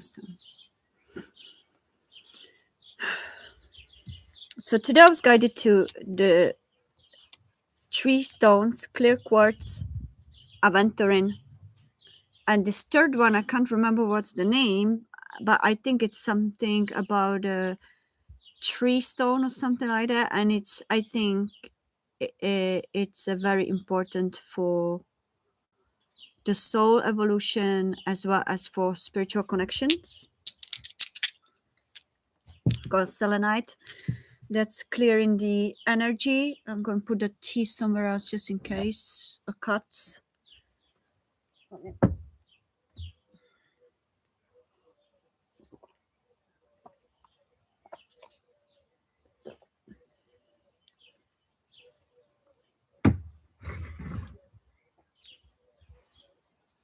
Okay. Thank you, Sue. So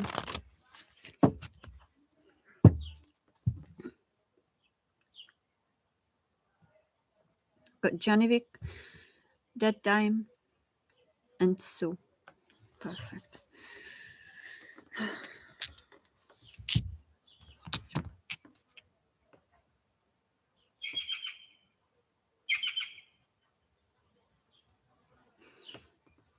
Even the bird affirmed it. Janivik, your name popped out first, so let's start with you, okay? Janivik, this is your reading. How do you see the situation? Me and your sister in contact.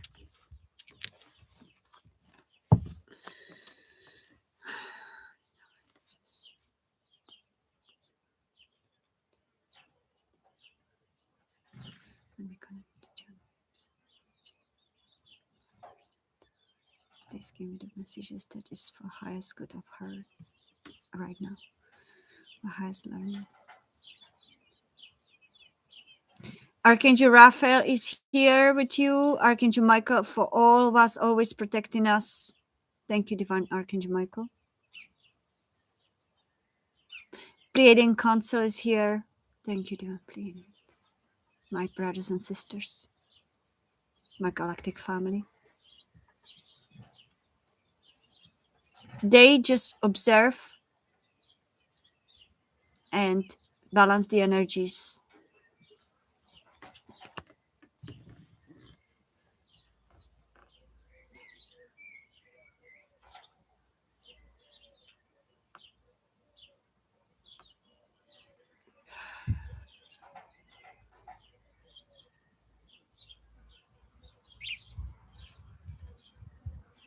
Okay.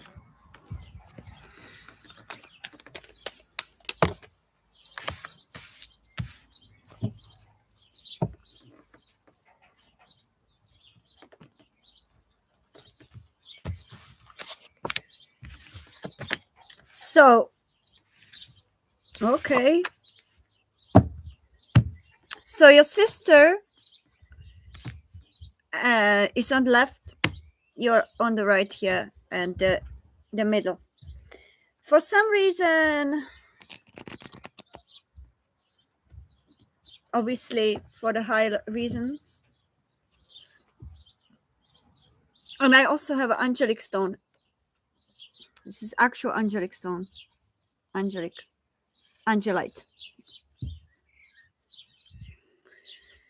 Okay, this connection is you chose this lesson for the high learning. That this connection was planned, divinely planned by you both. It is divine connection, meaning it's you've connected in past lives as well, or parallel lives. You've been in many lifetimes before together, and you're going through certain lesson that is relating to balance, giving and receiving. There is not balance reciprocation of love between the two of you. I feel your sister is more closed from you because you emit the divine light. Yeah, you, I feel, is fully in your authentic light. You feel very accepting. You feel very open for connection. You feel that you're initiated. You always initiated perhaps a connection with your sister, but she had a problem. That's why the reversed, yeah, divine connection reversed. She's always had a problem to reciprocate it. I feel that there stands some kind of between you, either jealousy or envy regarding to prosperity of one of you. I feel there could be some dispute because of either priorities within the family, or could be also assets, could be also financial or material assets, or anything material of materialistic energy. that stands in the way. It could be it feels that you both cannot find a middle ground of how to interact with each other. I feel your sister may be a little bit more bossy, authoritative, and that clashes with your energy. I feel that you gave up trying at some stage, and you feel that each time you try to approach her, you are backstabbed. It feels that you wish to approach her because you do actually love her, but it feels that she's very stubborn. It feels that her energy at the moment is closed. Why is it? It's because okay, she has too much pride within her, perhaps, that doesn't allow her to admit um, her mistakes, or she doesn't admit where she is gone wrong, or where she actually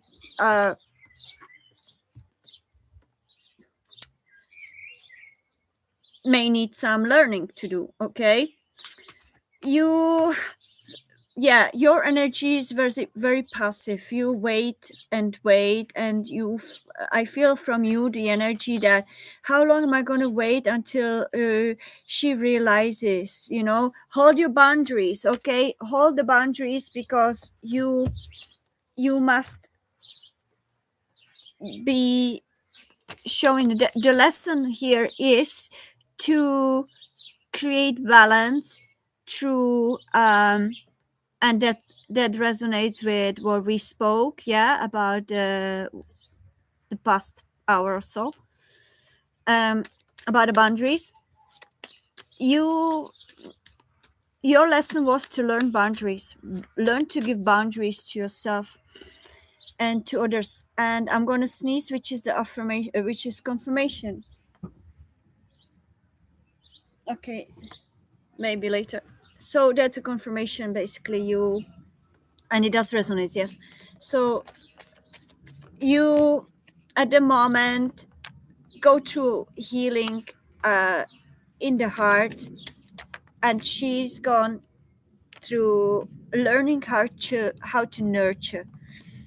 Okay, I feel for her it's more like she didn't feel nurtured in life. I don't know if there were parents prioritizing you from her, or her from you, but one of you may have been somehow prioritized, or she may have felt that she wasn't nurtured enough or prioritized in certain way. And I feel that that's the way that she created resentment towards you, because of that envy that she perhaps didn't receive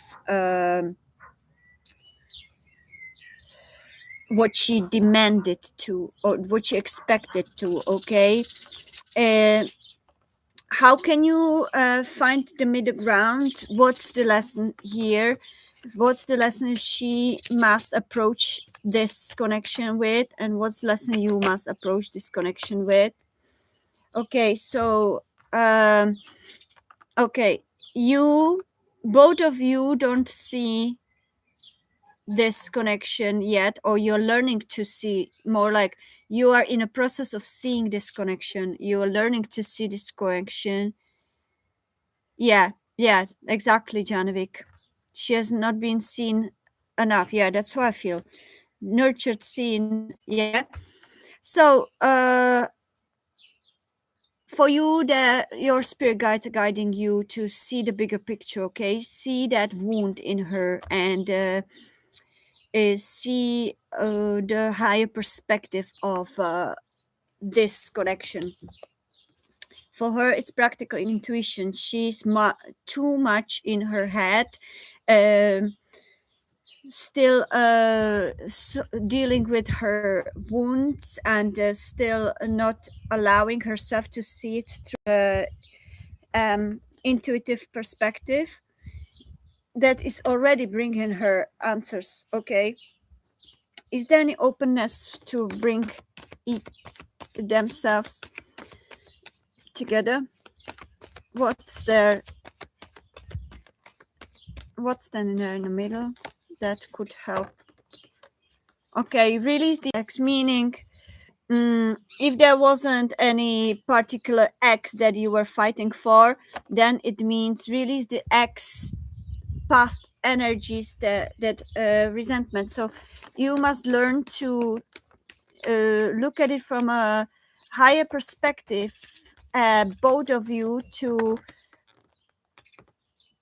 choose love over ego, and she must learn to express more the love, and both of you are here to learn the expressing the love. There is a chance, but those healing, the issues that were in the family and from past must be released, okay, so that you can get into union. But you've got a wedding card. Obviously you're not going to get married, but what that means, and you see that ray of sunshine that just came across me like that. Yeah, I feel that. So you see now it's coming again. That's angelic, yes, that's the angels highlighting that message. You must forgive yourselves, okay? Is the sister willing, as is she ready enough to forgive and release that wound? She came here to learn to live in her sovereignty, to experience abandonment, so that she learns more humility, I hear. In past experience of a life, she must have been in a situation when she wasn't really humble. She was perhaps taking advantage of people, and therefore this period of time she chose to experience the opposite. That's why she may have not felt that she is seen, because in past life I hear she hasn't seen others. So now her soul chose not to be seen, so that she learns how it feels. Okay, you on the other hand, you in some of the past experiences of life, you felt always that you gave a lot, you gave too much to others. You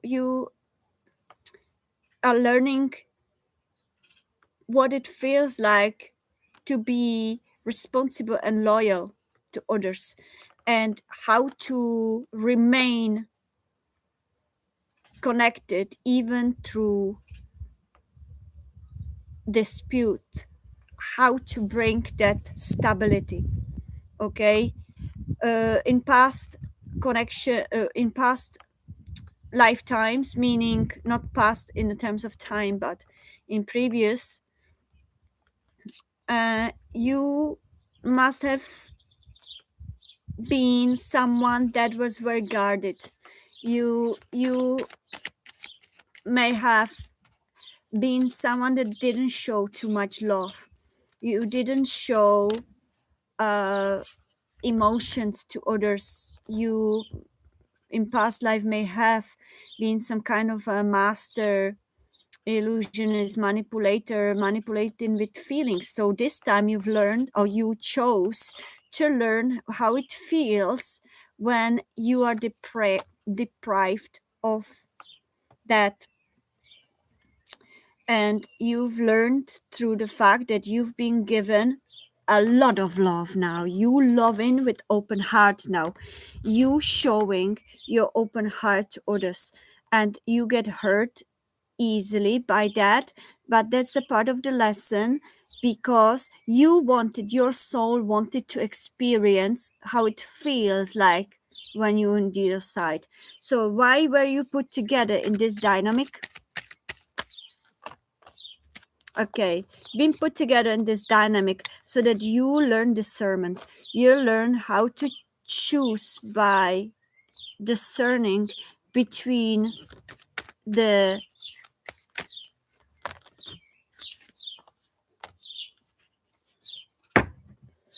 how to choose between the material versus spiritual values. Okay, how to learn between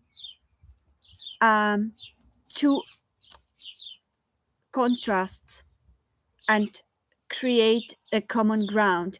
You are both very beautiful, loving souls. Yeah, when you come out of the body in this simulation, you are very, very high level souls. Yeah, you're not any newbies in this universe.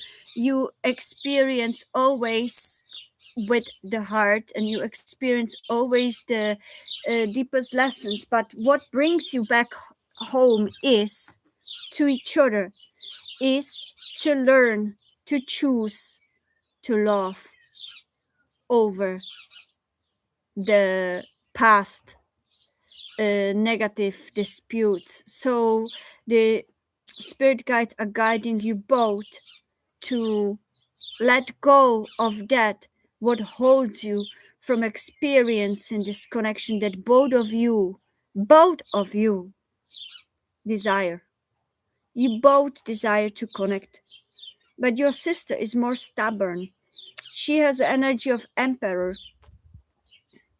Yeah, you are more spiritually guided. You have energy of magician. So it's like she's the one that is more logic based. You are the one that is more spiritually based. So you need to find the common ground between that. Especially your sister must learn to use their intuition. Her lesson is to be less in the logic, more in the intuition. Your lesson now is to ground yourself a little bit, but don't lose your spiritual, intuitive self. Okay?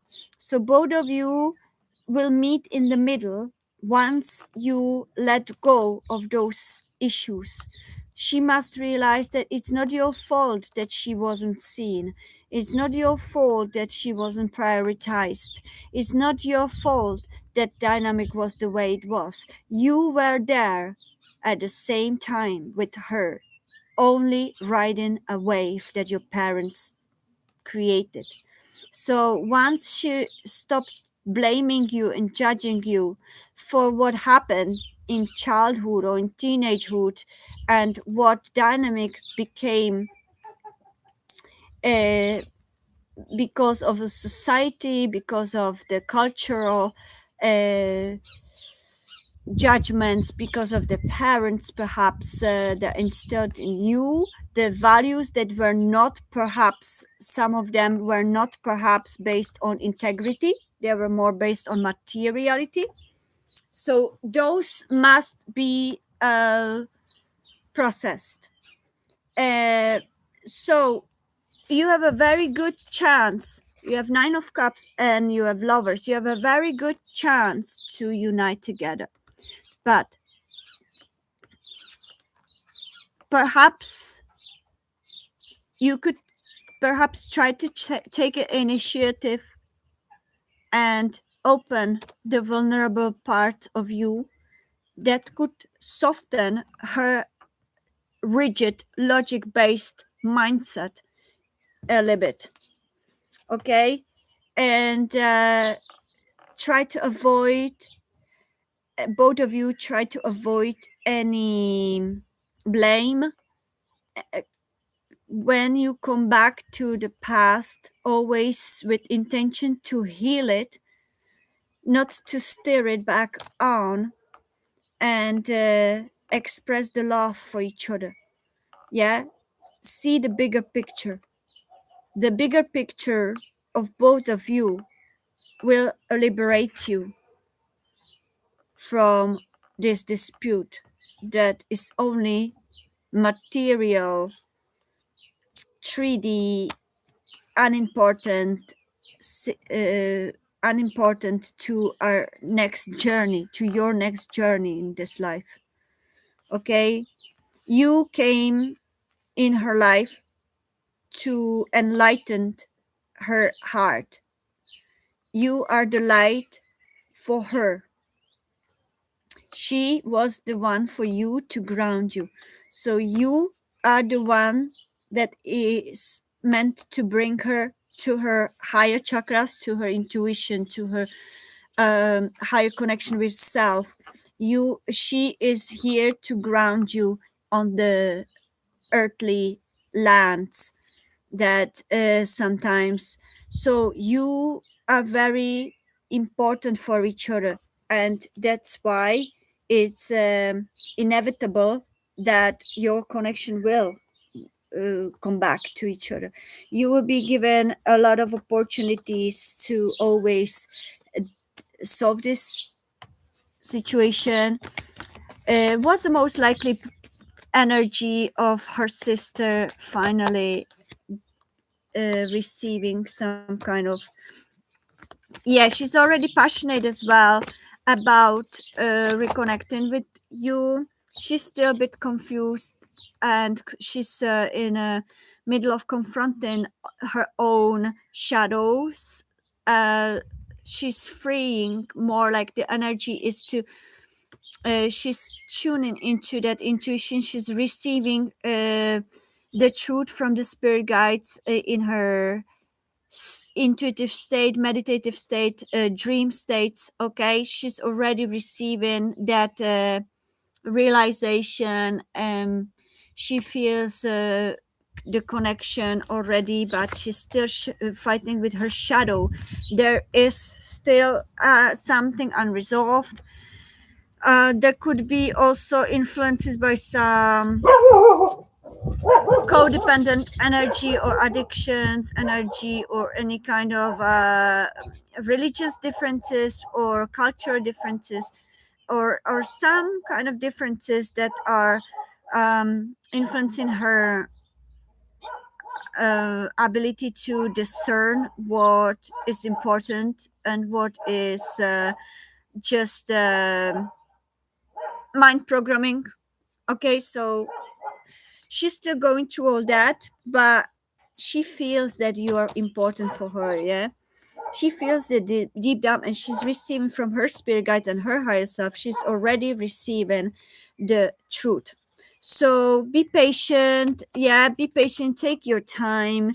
Yeah, you can contact her whenever your intuition feels. You are very tuned into your intuition. Yeah, you have no problem with intuition.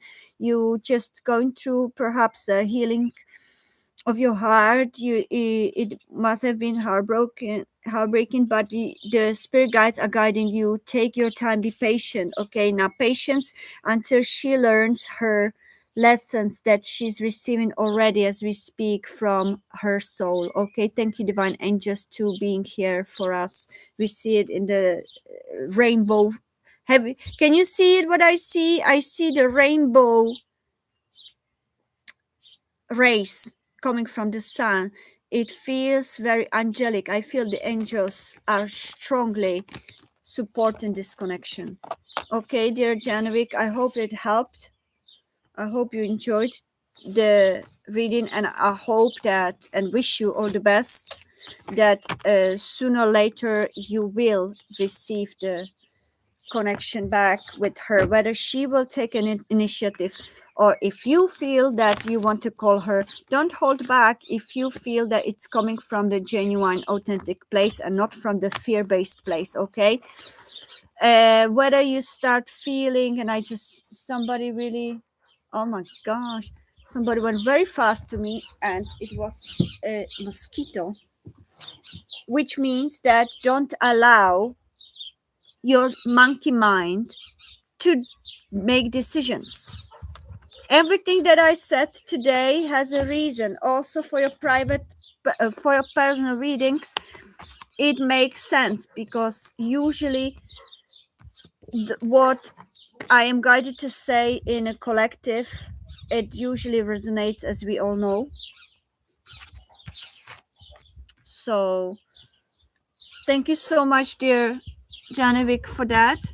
You see the blue light, so yeah? Mm-hmm. Blue light. I just had that yesterday in my insight. So I hope it did resonate with you, dear. So I'm gonna have a little minute and take a deep breath, and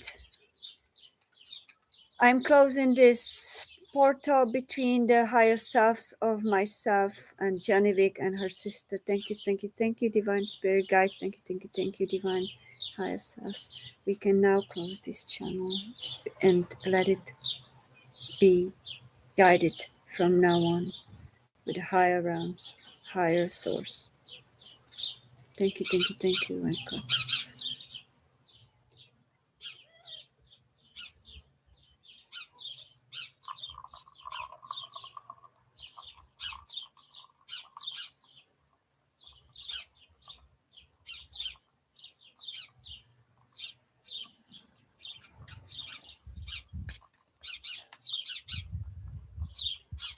Dear Sue, you are next.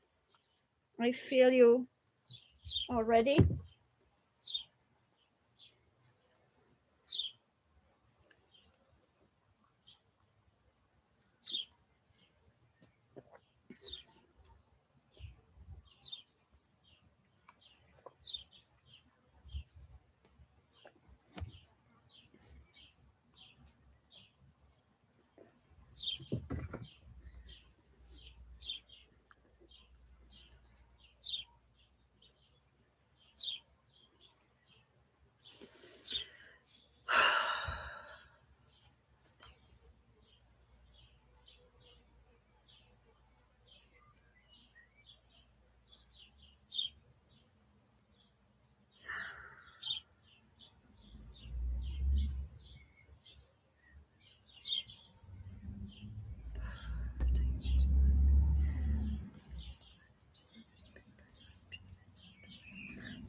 Couldn't meet it with Sue's higher self,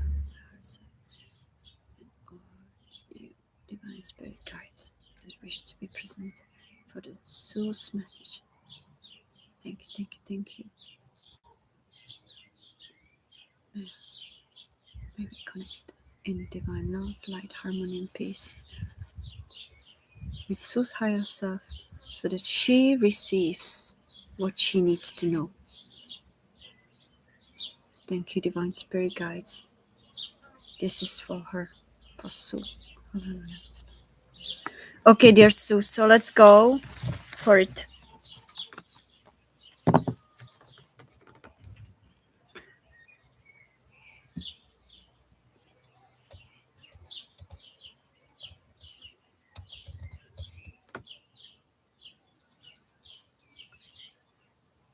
Hello, Dan32. Thank you for subscribing. Grateful. If you want to hold on for a reading, you can stay.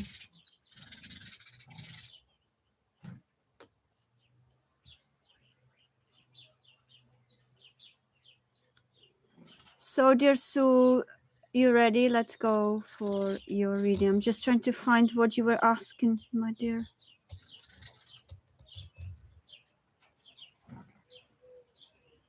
Okay. Would it be in the interest of a source to reunite with your twin flame? Okay. I do your energy, okay, dear Sue?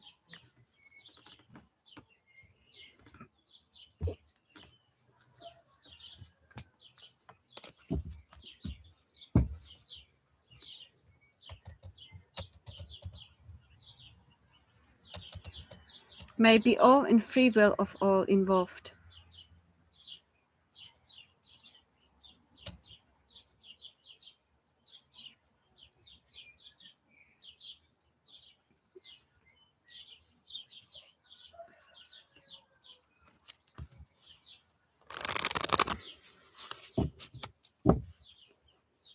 So now we only have that dime march, which is going to be, and the Dan 32.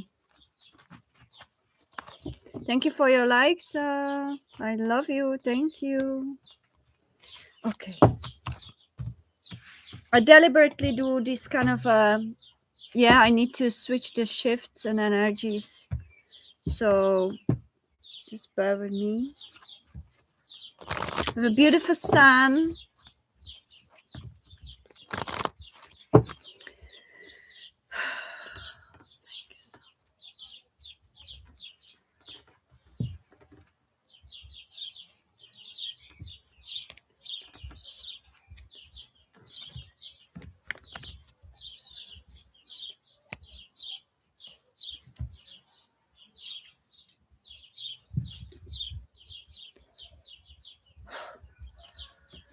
Okay.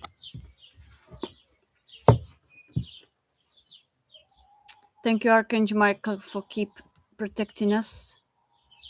Archangel Jovial is here. Thank you, Divine Archangel Jovial.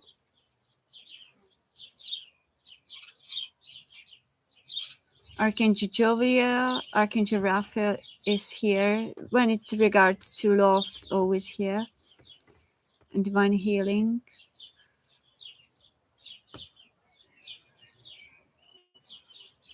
Arcturian's energy.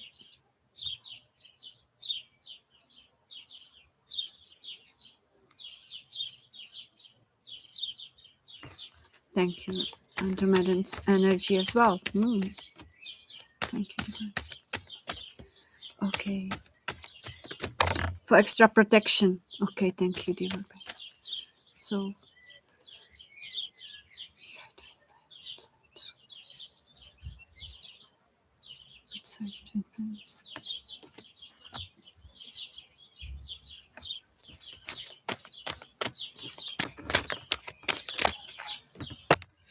okay.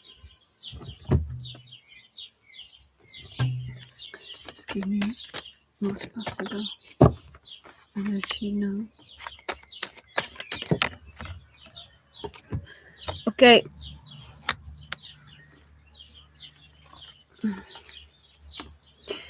So your card is boundaries, the grace. You have a lot of grace in you, dear Sue. Your twin flame is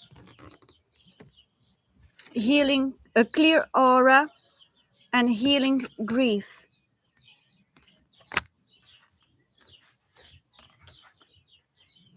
If, by the way, everybody, if energies seem to be that you more resonates to the other side, it's okay. It's absolutely fine. Okay. This doesn't make difference. It's about energies. So whatever you feel more resonating, the energy that resonates more with you, that's your side. Okay. You must trust your own intuition and discernment. Okay, your connection is divinely protected, divine protection and clarity. Twin flames are always divinely protected. I always receive divine protection card as well. So with my connection. So dear Sue, you and your twin flame, okay? So I think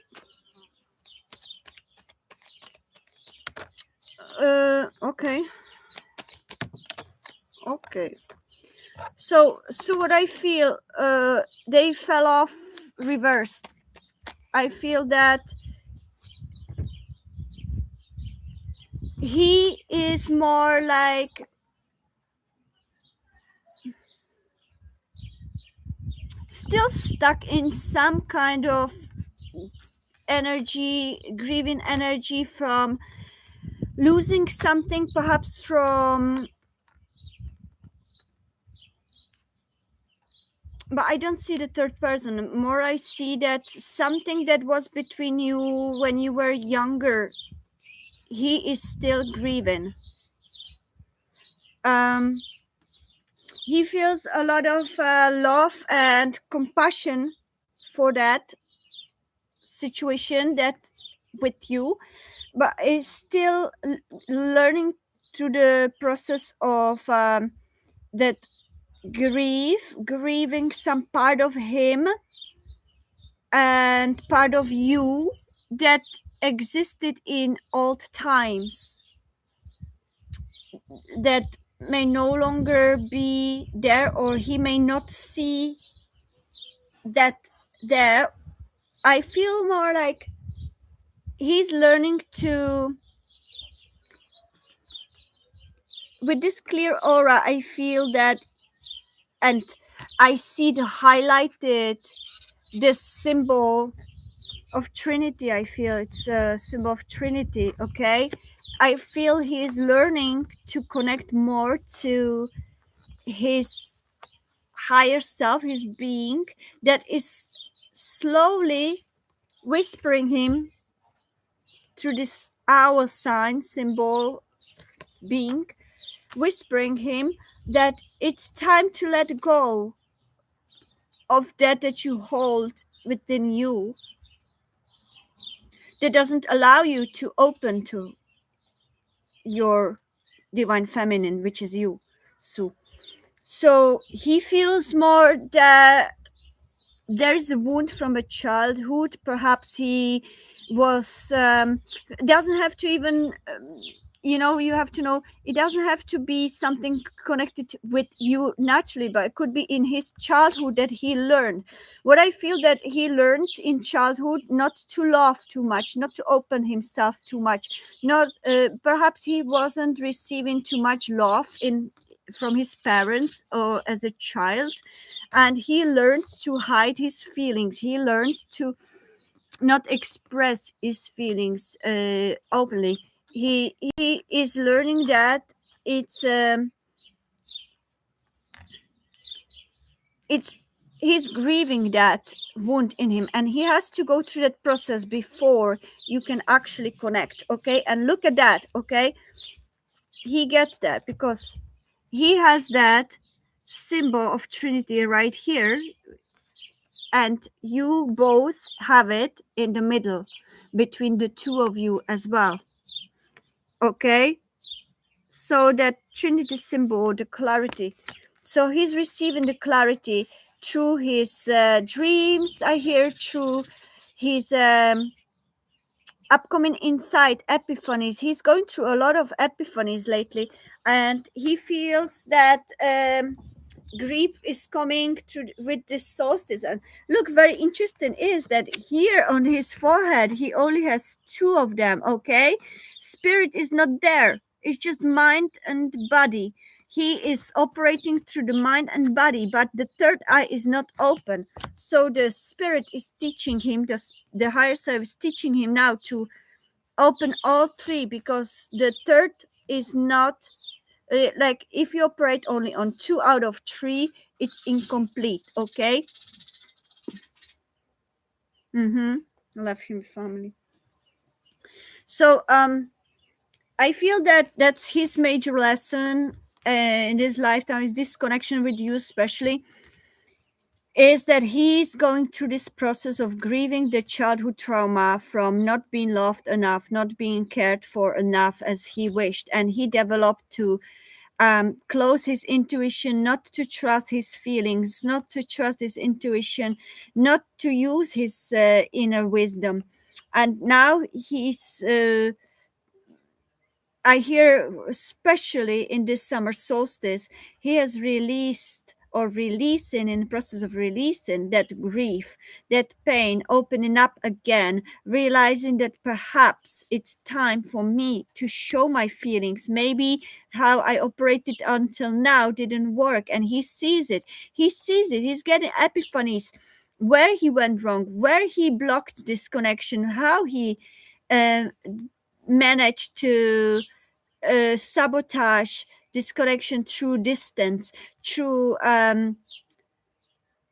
making choices out of the ego mind, sphere based scenarios, instead of making choices and out of inner calling, inner truth. Okay, he's learning to focus and rely more on his inner truth that is coming from within, for all of us, by the way, rather than um, only relying on the mind logic that never brought him anywhere, really.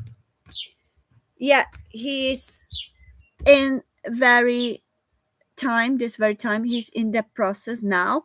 So he's basically going through a deep growth. Okay.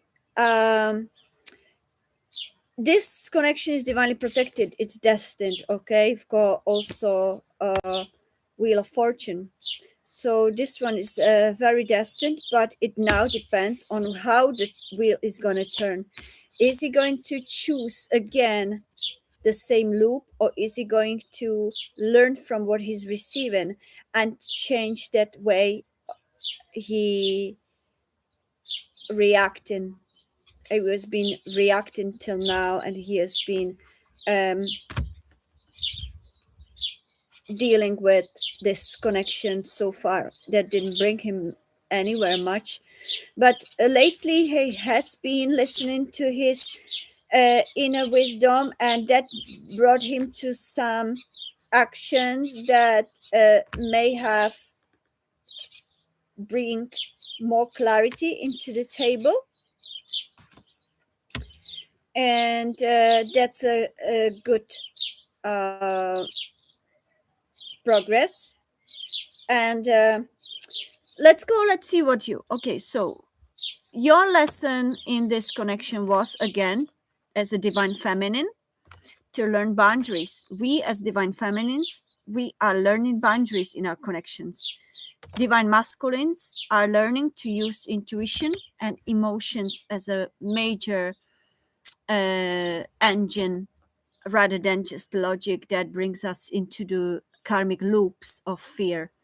So you as a divine feminine, you've been left very confused. Okay, everything was shady, everything was um not clear, you didn't have much clarity. So your mutual connection lesson is the clarity, to learn to clearly communicate, to communicate with clarity, which, as I was saying as well today, the collective energy was about it. So that's again a validation that those collective messages do resonate with personal messages as well, of those that are guided here.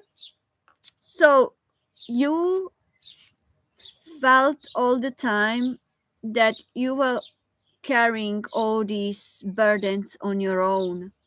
You felt perhaps that it wasn't moving anywhere, however much you tried and you tried and you tried and you carried them.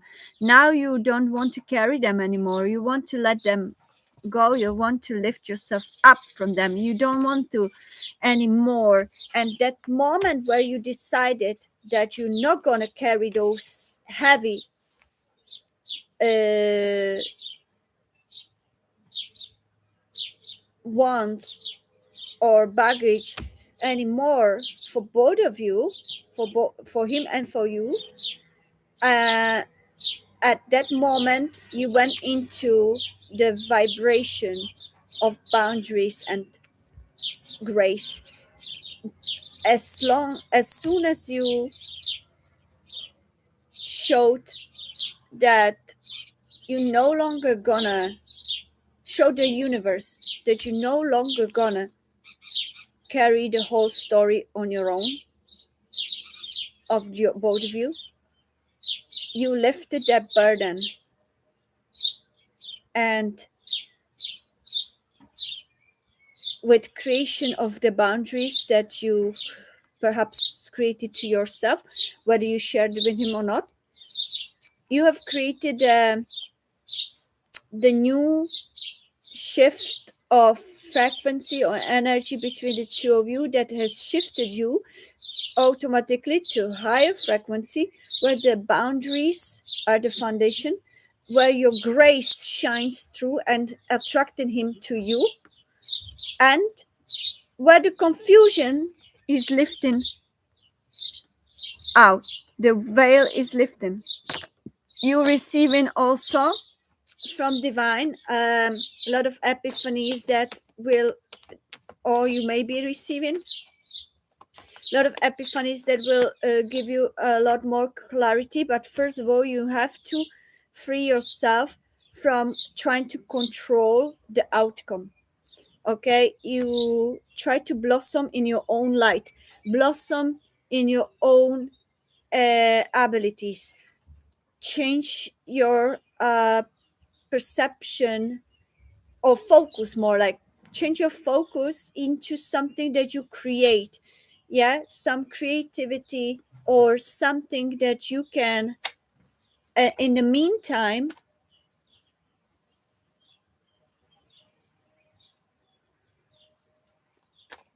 Okay, I thought it's raining. Something in the meantime. The oh, okay, it starts to rain. Something in the meantime that it would release you from that energy.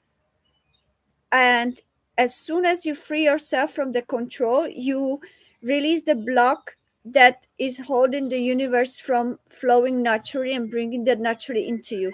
And you create that beautiful energetic shift for him to join you there. Yeah, and the communication will appear after. So with a lot of clarity. So he's ready to give you the clarity. He may enter. He will no longer enter as a boy that hides the feelings, as somebody that is afraid of his emotions. He will enter that new shift of frequency as a true mature, emotionally mature and stable being. And he perhaps may bring you the answers that bring the clarity of what happened, why it happened, and what's going to happen now. So, dear Sue, very beautiful cards. You both came in the same color, meaning King of Pentacles and Queen of Pentacles. As soon as he overcomes this grieving period and he is fully settled in what he has learned from it, he will approach you mature, which you've approach him mature once you do your part, and then you will have finally communication and progress with a foundation of clarity, divine protection. And it's destined, so it's inevitable. So sooner you go through this, both of you, then you will actually meet. At the moment, focus. I know people always say, oh, how can I focus myself? We have to do it, divine feminines, because we are naturally more aware. We know much earlier than them, because we use intuitions. So we know already much earlier, ages before them, that there are twin flames, that we are meant to be together, because we receive it, we listen to our inner truth, we listen to the intuition. But it takes ages until they cop on, because they're based on logic. They are logical based, stoic based. They are still operating in the old programming of you have to see the evidence and all sorts of things. So we must always get patience, and during that period it's always good to focus on ourselves, because as soon as we start focusing on ourselves, we let go of that grip and control, or trying to guide them, and then we're just going to let the flow be natural. Thank you, dear sir. That was nice, no? Oh, grateful. Thank you, divine angels. Thank you, divine archangels, spirit guides. Thank you, divine spirit guides of Sue, as well as Arcturians overseeing this, because they are your galactic family. I feel it very strongly right now. Oh.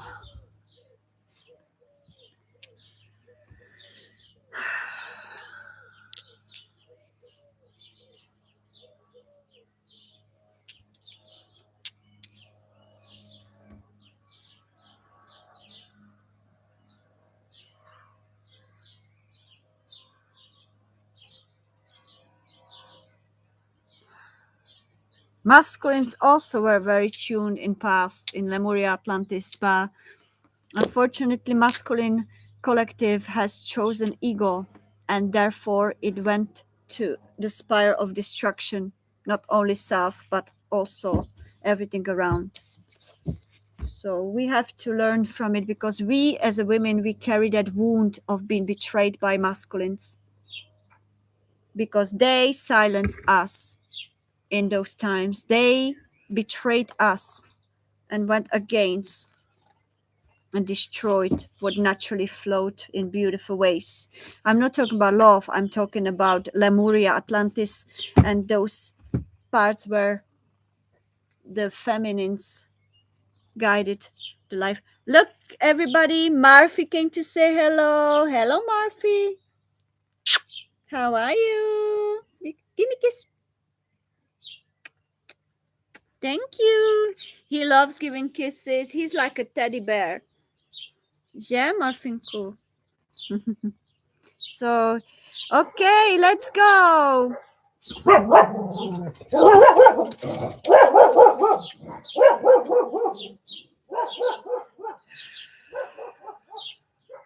Do we have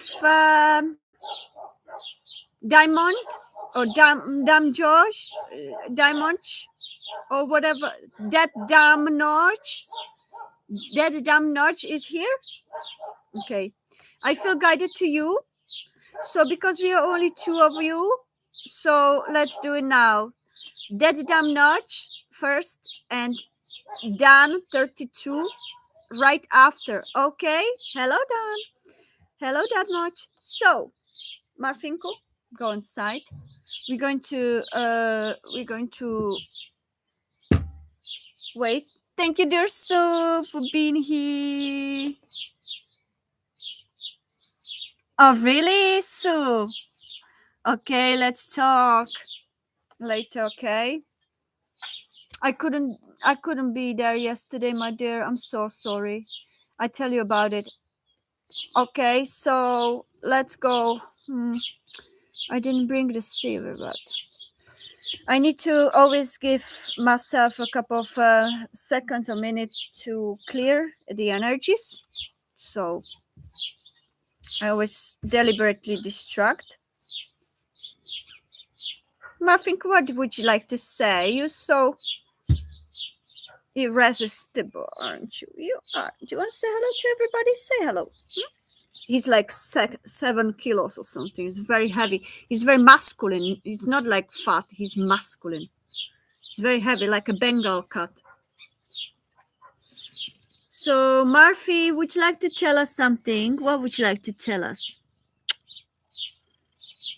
I hear you all are taking your life so seriously. You humans should chill out more. Thank you, Murphy. You're welcome. It's so obvious I can't even think. Thank you, Murphy. I love when cats are so direct, almost arrogant, sweetly arrogant. Okay, Murphy. But you don't have to pee in you don't have to pee or mark our territories in our house. That would be nice if you didn't do it. What do you say? I don't mind, he says. Well, I will see. He's like very phlegmatic. He's very laid back. Yeah, somebody has to, I hear. Somebody has to. You're all over thinkers here. Even that dog. I know.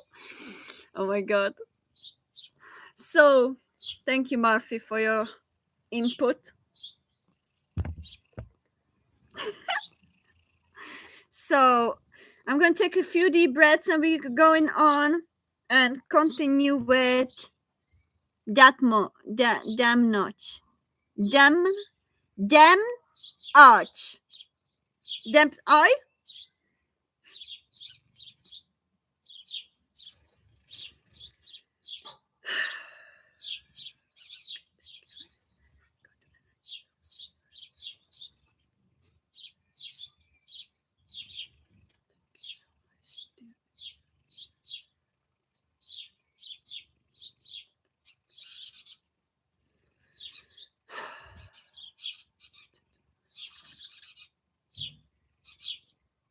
you, divine angels, guys, of them arch.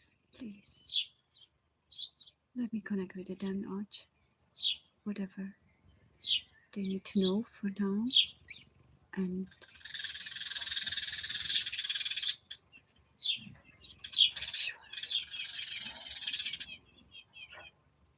okay, damn arch Pleiadians are here. The energy of Pleiadians. They oversee the harmonic energies. Archangel Michael, thank you. Always here, always in my readings. He's my protector. He's my personal protection. Thank you, dear Archangel Michael.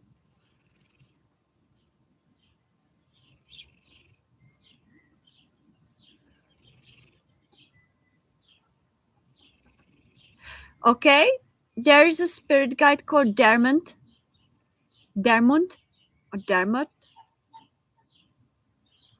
Dermont. Not sure if you know anyone that name. Dermot, something like that. It sounds foreign. But that spirit guide is around you.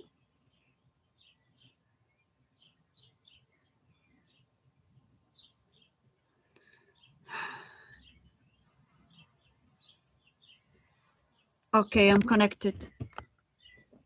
You don't have to know him. It could be from different lives, but he is around you.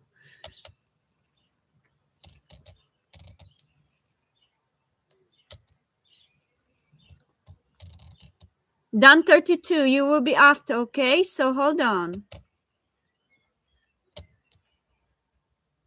So then now, what would you like to ask? Did you send your question?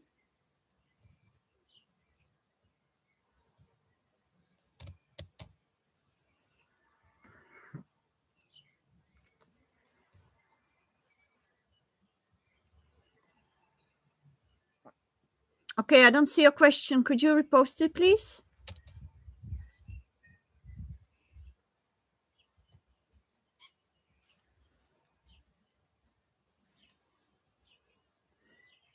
Got angelic grace.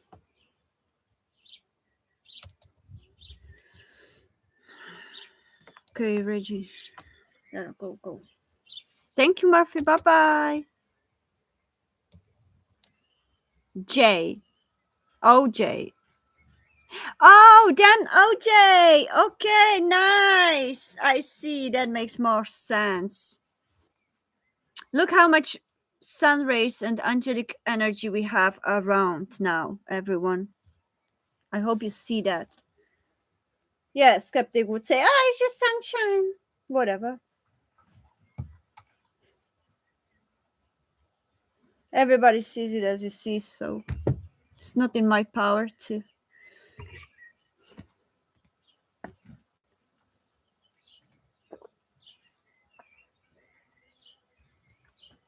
Could you please repost it again? I can't find it. It's somewhere buried.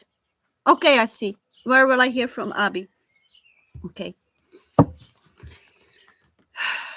So take a deep breath and focus on your energy with open heart.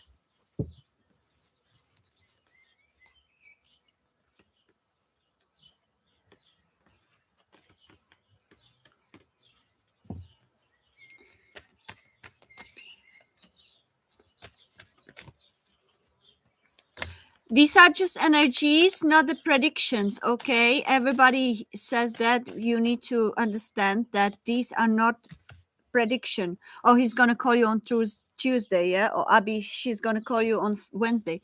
No, it's all energies. So I cannot tell you when is she going to call you. I can just tell you energies, most likely energies that she may have that can lead to contact. Or you may also receive the spirit guide's advice. Maybe you should contact her. Okay, so heart healing fell off. Okay.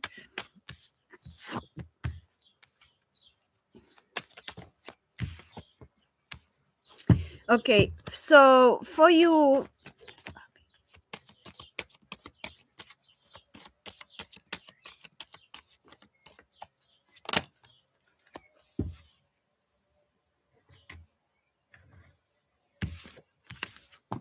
Mm-hmm.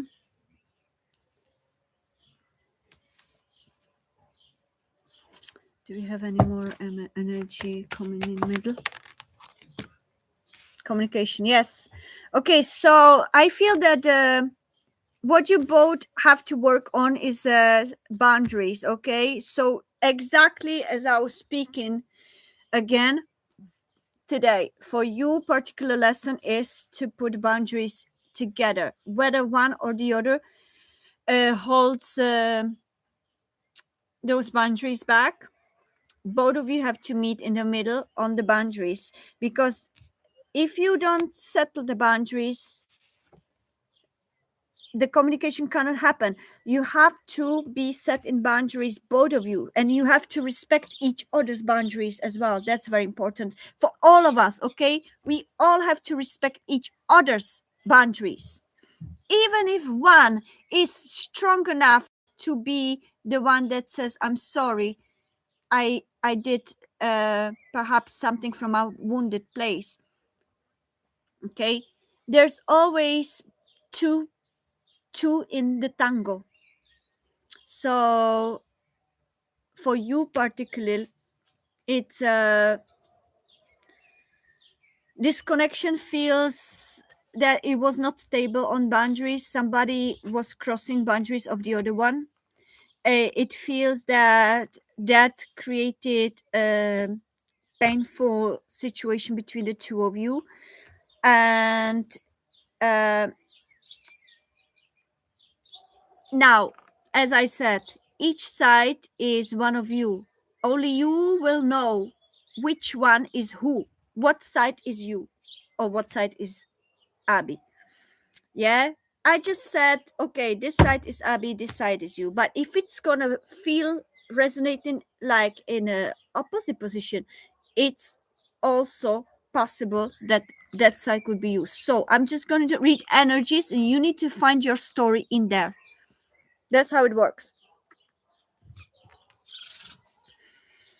So one of you is learning in this separation, especially connection, to claim the strength back.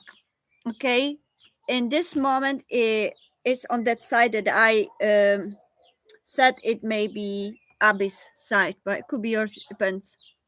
So I feel with the side of Abby, there is a strength, healing, grief, and prosperity. What I feel from that energy is that, again, uh, she is, or you are, depends which side is which. In this energy, um, someone is acting from a painful place, from wounded place, blocked intuition, blocked energetic activations that are coming to them, uh, focusing on material prosperity, focusing on perhaps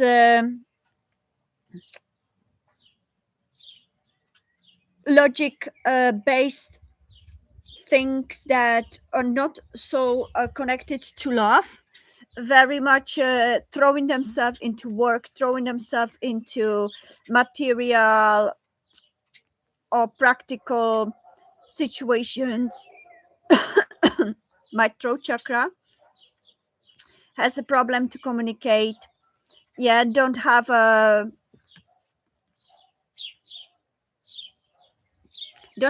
courage or building the courage to learn to communicate. It stems from some grief that they experience, stems from some pain that must have been also around prosperity, or not feeling good enough, not feeling strong enough.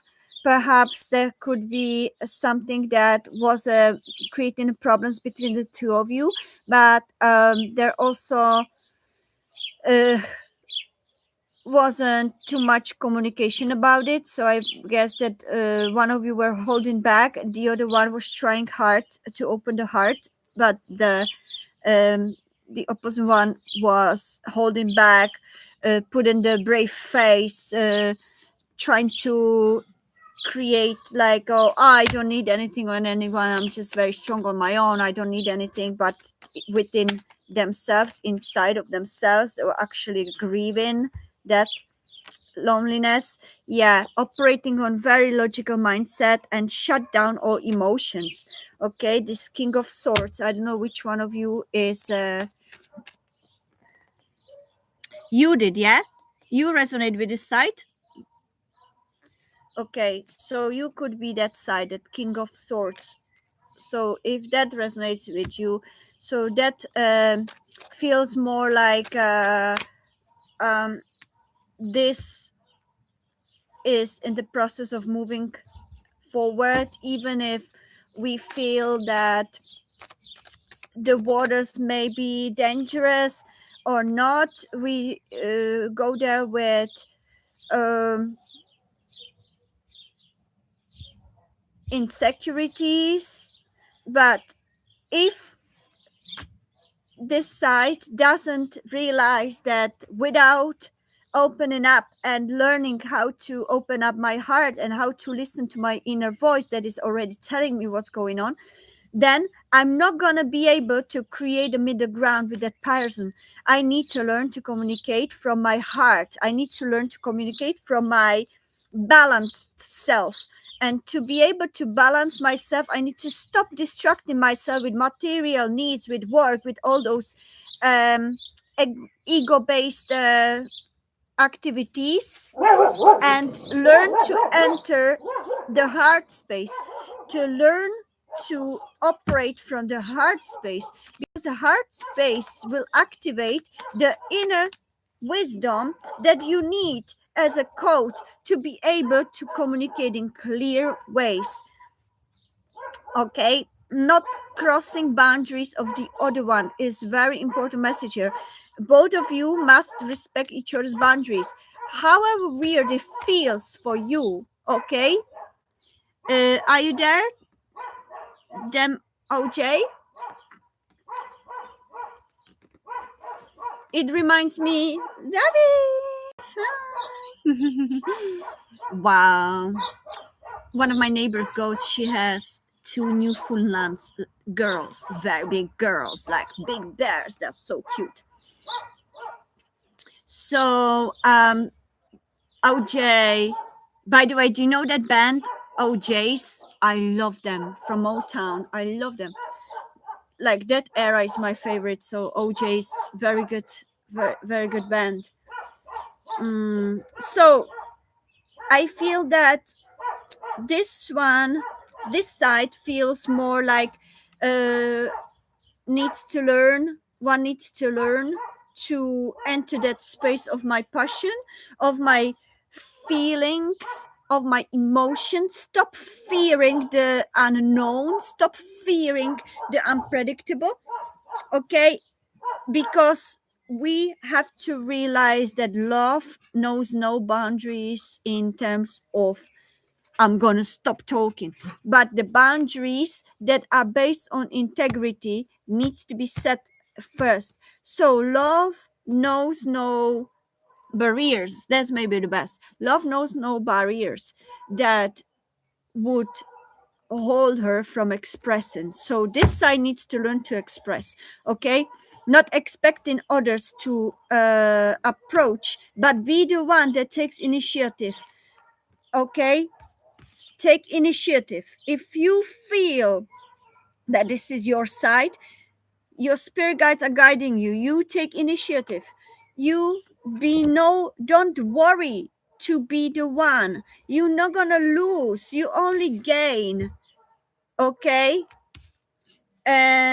this is divinely protected, especially when I'm moving on to the other side. There's a heart healing. So I feel very strongly that the heart was broken or damaged, but it's divinely protected. This person is divinely protected. So if it's Abby, and if you felt resonating with this one, so Abby is going through her heart healing at the moment, which is divinely protected because you are meant to come together. Yeah, you have it. It's the lessons and the contract that you have together is not finished. Okay, She does need to learn. Okay, so it was her side. So this is your side now. So you're healing your heart. Okay, there was some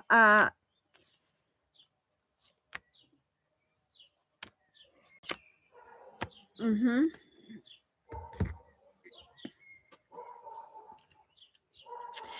What I feel on your side, you have seven of swords, five of swords, very heavy energy, dense energy of self-sabotage. There were some fears of self-sabotage, or there were active self-sabotage perhaps, um, that appeared between the two of you that created this separation. Okay, I feel that your heart is going through transformation at this moment, and ending the cycle of this healing process for you. You are becoming a more aligned with your divine purpose. So you're perhaps working on your divine purpose right now. You're working on something important, perhaps. I feel that is going to shift you to the higher vibrational energy that will attract your uh your counterpart, okay, your Abby. You had to go through this lesson through your heartbreak to enter your deeper level of self.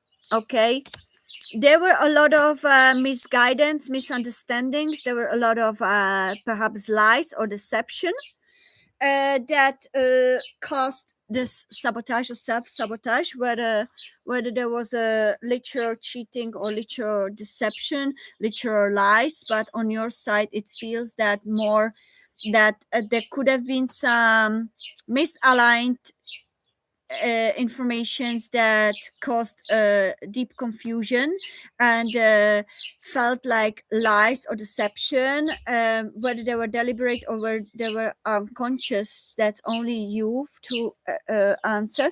But it feels that that created that close up of a communication, and perhaps the other side has closed themselves out and stopped trusting. This is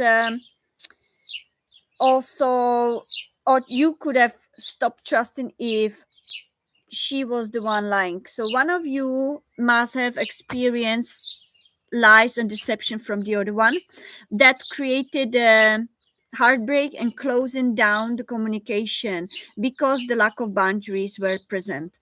Okay, you have both put yourself into working on yourself, which is a good thing, because the more you are connected to your divine purpose and to your divine mission, more you activate all other fields of your higher self, which means your love life, your personal life, everything will align as well. So I feel that for you it is more about learning to use truth and honesty for connecting and communicating.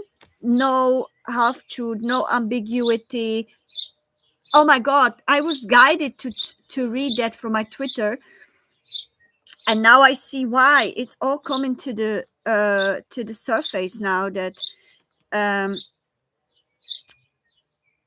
okay, let's see what the spirit guides advice is before we move to next person.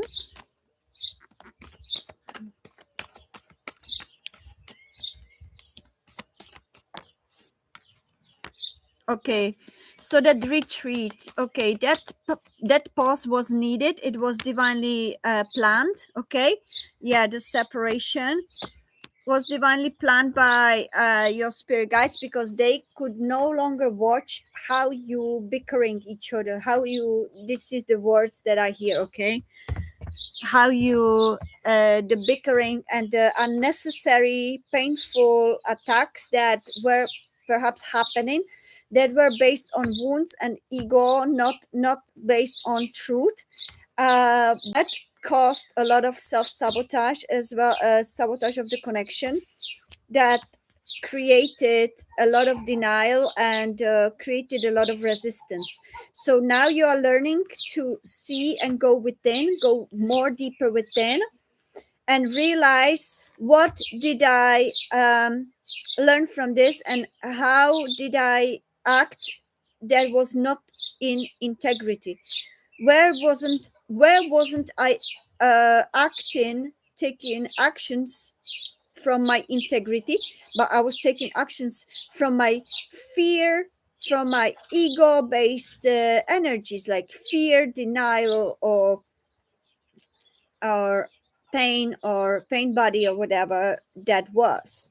So you had to be separated so that you would go more deep within and heal those griefs and painful uh, situation, as well as, I hear, to shift from the obvious acts that normally you would use to approach the other one. Let's say it was I don't know exactly. There's a perfect word for it, but I can't remember now. So what I mean is that whether you have some kind of like a mm, plan or a rule that you usually don't cross. Let's say, I never gonna approach. Uh, I never gonna approach women. They have to approach me always. That's my rule. Or I never approach men. They have to approach me. That's my rule. Or I've never gonna open my heart because I was hurt before. That's my rule. Those need to go.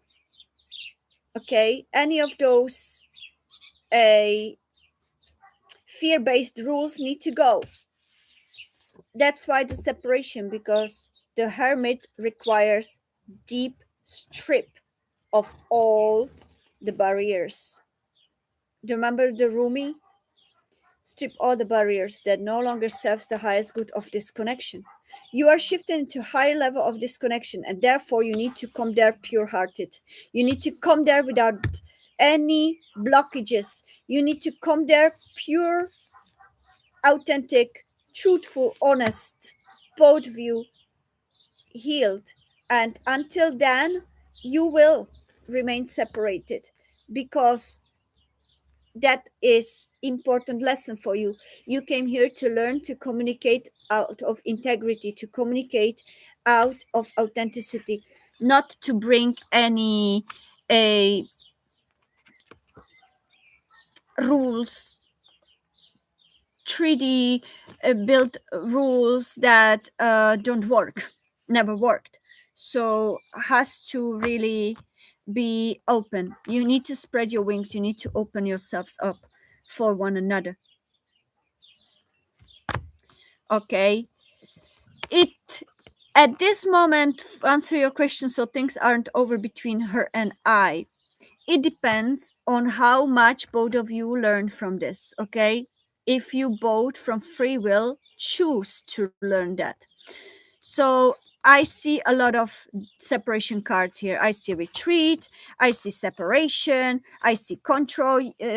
Both of you are trying to take control over something that only the higher source beings having control, your higher selves and all. You need to learn to let go of the control of the situation and act from the fear-based scenarios.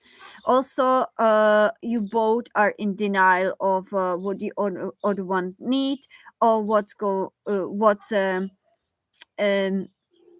on, really, even though the truth is coming from within for you already. So you this lesson is to for you to learn to use the boundaries and the clear communication without any lies and deceptions, without ambiguity, without fooling oneself or the other about things that are not true.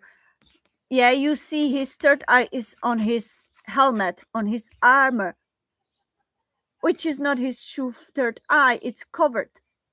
meaning like you guys operating on ego-based programming that you've learned here in this matrix from society, or probably fake friends, or probably some kind of parents traumatic experiences, and you need to heal that. If you manage to heal it in this lifetime, there is a chance that you can perhaps connect. But at this moment, you both deeply in the lessons that you're still in process of learning. So at this moment, the energies are not showing you may come back together if you're not gonna work on that. So for this moment, I cannot say that if she's gonna be back or you, because both of you need to first learn those lessons that your spirit guides are just telling you. You both too much trying to control this, the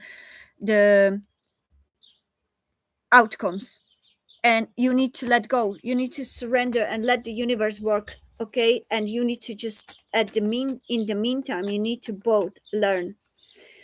Okay, if I look at these cards and see who's more willing to actually uh, work on that connection,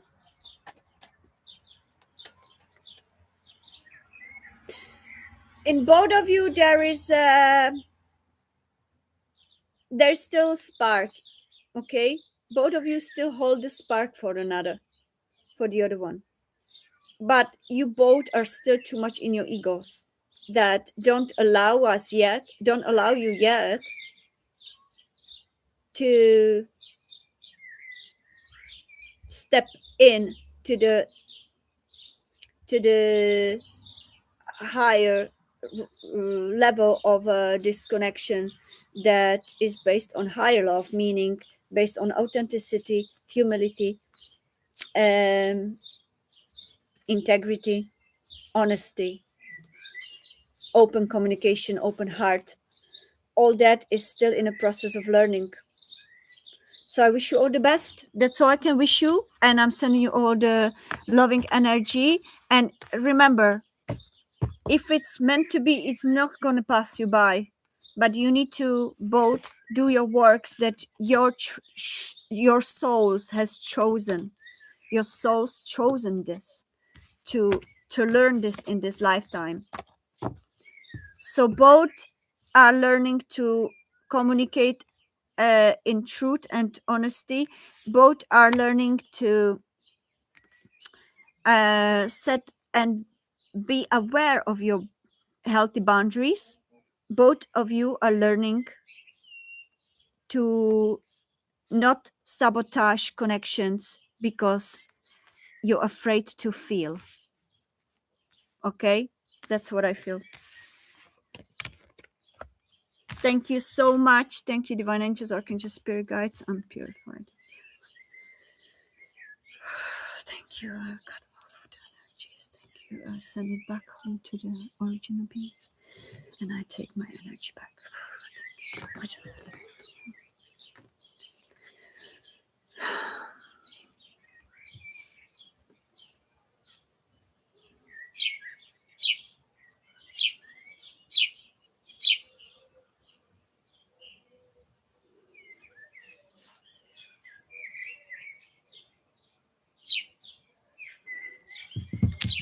I hear also both need to tune to your intuitions more, to your higher self. Okay, don't operate from your logic mind too much. That never brought anything good to you, to love. Love doesn't operate from the logic mind. Never did, never will. And those that don't choose to open the heart will be blocking their blessings.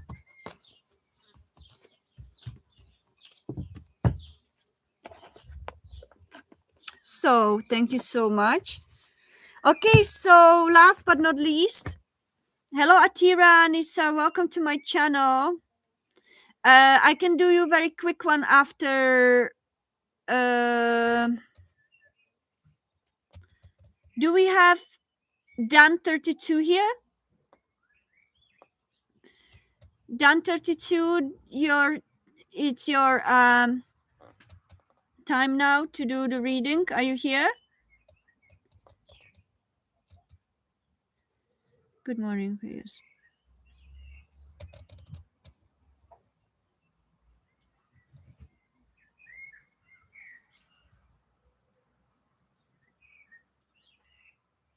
Perfect. Okay, done 32. And Atira, I'm going to do you very short one because I'm going to go, okay? Dan was in my mind was the last one, but if you wish, I can do you a very short one after Dan, okay? Okay, Dan. Let's do. Okay, thank you, Divine Angel. Spirit guides, could you please be here for higher self of Dan and myself? Could you please show us what needs to be taught to Dan? Thank you, Divine.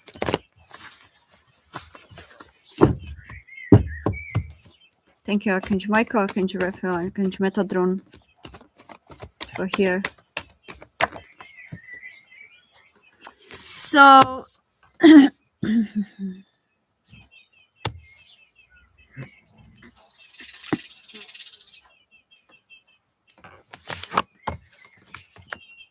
I see you're very passionate about this job, which already connects to the high vibration. Stay in the passion, okay?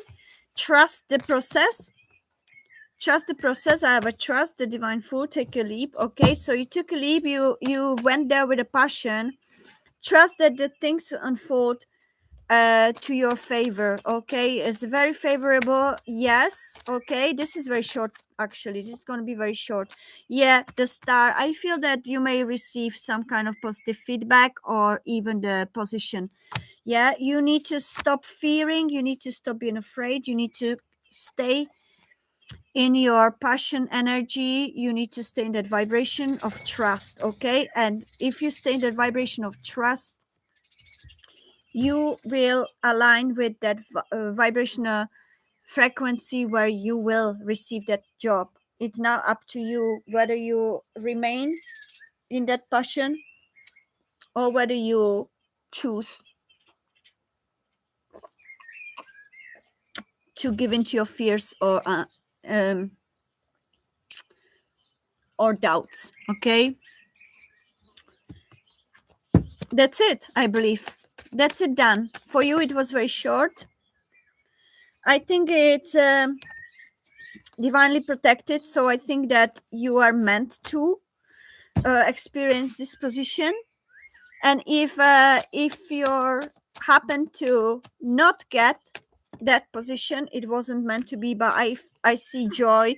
Yeah, most likely the energies now are aligned more to yes than no, but as I said, it is reading current energies. You need to maintain your positive outlook to it and a positive energy to it, okay? So that's it. They're done for you, okay? It's not much to be said yet. All right. So hold on to that higher passion and your vibration and trust the process, okay? Let it go. Focus on and I see the butterfly. Focus on your self-development and don't be afraid. These are not predictions. I'm in this class. These are not predictions. These are energetic reads.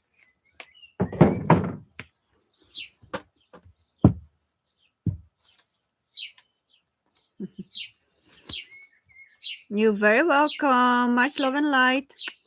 Okay, Atira, you're next, and then I'm gonna go.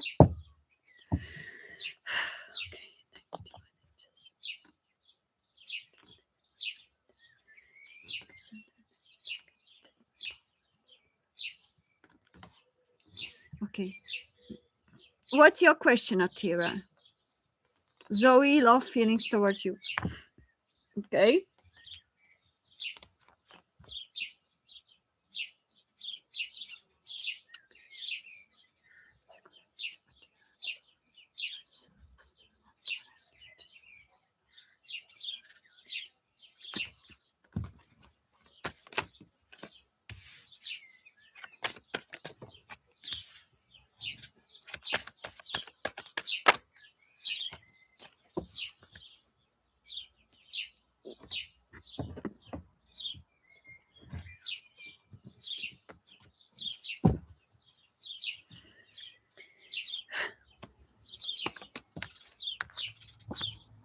Yeah, I feel that Zoe does have a very beautiful feeling. I think both of you have a feelings for each other, but you learning to open up for each other. I feel that both of you um, need to learn to communicate, especially you. I feel this communication energy is more in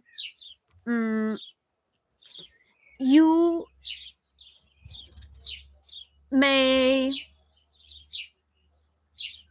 perhaps be the one that initiates it, and she is the one that nurtures it. Okay, she nurtures that dream. I think that your both dream come true for each other. I feel there's very good compatibility for both of you. You have a communication and engagement here. Yeah, doesn't have to be that you propose, but engagement between each other. Yeah, you engage, but it could be also if you plan to propose her. Yeah, sure, but this is like engagement. So your spirit guides are guiding you to be the initiator of a communication and an engagement, and she will nurture it. She's in her divine feminine, you're in your divine masculine. No matter the gender, she is in that in your connection. At this moment, the energies are that you are in the active yang energy, the masculine, meaning communication, action, taking action, engagement, initiation. She is in the passive feminine energy. Whatever you initiate, she nurtures. She treats it with love and affection. That creates the higher level vibration where all three are connected together, where mind, body, and soul, okay, spirit.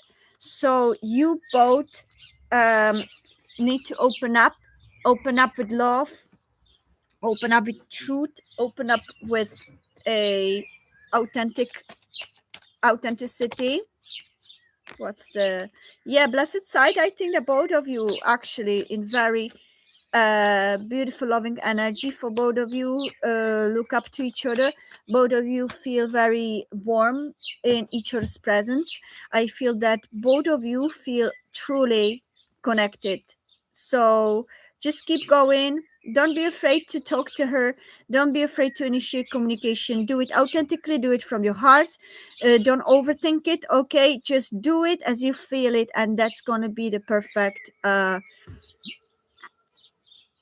opportunity. Do I see you married? Basically, I can just read energies of timelines that are most prominent.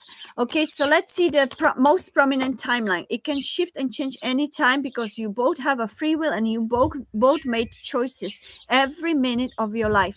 So it depends what the choices are. These are not prediction, and somebody who does predict, I'm not predicting, I'm reading energies. Yeah, they are religious factors. There could be differences in a culture, religion. There could be different beliefs that stand in the way of marrying each other at the moment, but it doesn't mean that future may not change your perspectives. Okay, uh, you may, some of you or both of you may still need to work on before you think about marriage. You need to work on self-love. You need to work on loving yourselves and healing whatever there is that is holding you back and creating these different beliefs that don't allow. I don't know if it's culture, religion differences. um, just what your spirit guides are saying, move forward, move on step by step. Don't skip chapters. I hear don't skip chapters. Okay, just enjoy the moment that you feel is right now. That's what I would say. Yeah, they are. So dear Akira, Atira, sorry, dear Atira, the energies are beautiful. Just continue showing affections to each other, and don't overthink it too much. Okay, so that's it. Thank you so much, everybody. Love and light. Thank you for your likes and all subscribes, new subscribers. Very welcome. Love you so much. Thank you so much. We have a beautiful sunshine ending this, and I'm grateful. So I hope you're going to. You're very welcome. Thank you for all your likes and love. So thank you. See you, my dear. Talk to you very soon. Okay, maybe tonight. So have a lovely time. And before I go, I'm not going yet. I'm gonna talk about a channeled song because I had it very much. I had it for a few days. So let me tell you the channeled song. This morning, those of you that know me, that I receive channeled messages through many streams, and one of the stream is channeled songs. I ask sometimes spirit guides if I need to know some message or if I need to know what the collective message is, to send it to me in whatever way is the best. And if I receive the song, that's the answer. So today's channeled song, and it was actually going with me for past 2-3 days. I would even say 3 to 4, if I'm not mistaken. It was coming and going. The channeled song is from Eros Ramazzotti, a Italian singer. I don't know if any of you know him. I used to love his music. He was great in those times. I think he's still singing. I'm not sure. So Eros Ramazzotti.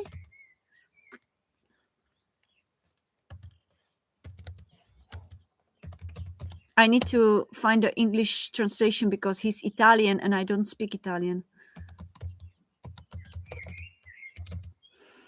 And the song is called Quantum Amore Sei. I'm sorry, Italians, if I am murdering your language. I'm much better in Spanish, I promise.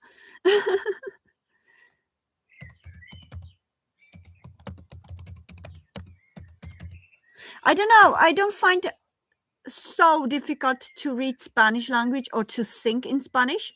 By the way, Sue, I need to tell you, uh, you know, I am, for those of you that don't know, I am a singer in the first place, and I would say 50-50 singer and the channel reader or psychic, whatever reader. As a singer, I sing on pubs, in pubs back in Ireland, and wherever I am here now in this country, I sing sometimes on birthday parties and weddings. I do my own music, but also I do a lot of covers because that's what people like dancing for. And why I'm saying it, I also have some Spanish songs. Sue, do you remember Natalia Oreiro? I sing some of her songs. Me muero de amor. Now I sound very bad. I promise I'm not as bad when I sing it, yeah. Vengo del Mar, these two songs. Cambio Dolor. And then I have, I think, Selena. I have some songs from Selena Quintanilla from Mexico. I sing her songs, Amor Prohibido. I love that song. And the other one, what was the name? The other one, the very famous one. I don't know. Another one. Very beautiful. So I love singing in Spanish, but Italian, I wanted to sing on weddings and parties one of the Eros Ramazzotti songs, and I even tried it. But when I heard myself singing in Italian, I couldn't do it. Oh my God, it sounded awful. And I'm in those times, I'm very like, my 10th house is in Virgo. So my perfectionism in working is, especially in doing something, it has to sound proper. It has to sound like perfect. So if I sound awful, I don't do it. So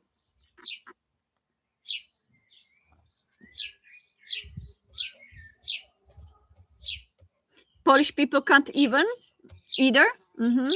Well, Polish people are I can understand Polish language, but not very bad, like not like a lot, like maybe 80%, 90% I understand, because in Ireland there were a lot of Polish people, and because I understand some Eastern European languages, they would always throw them to me to train them.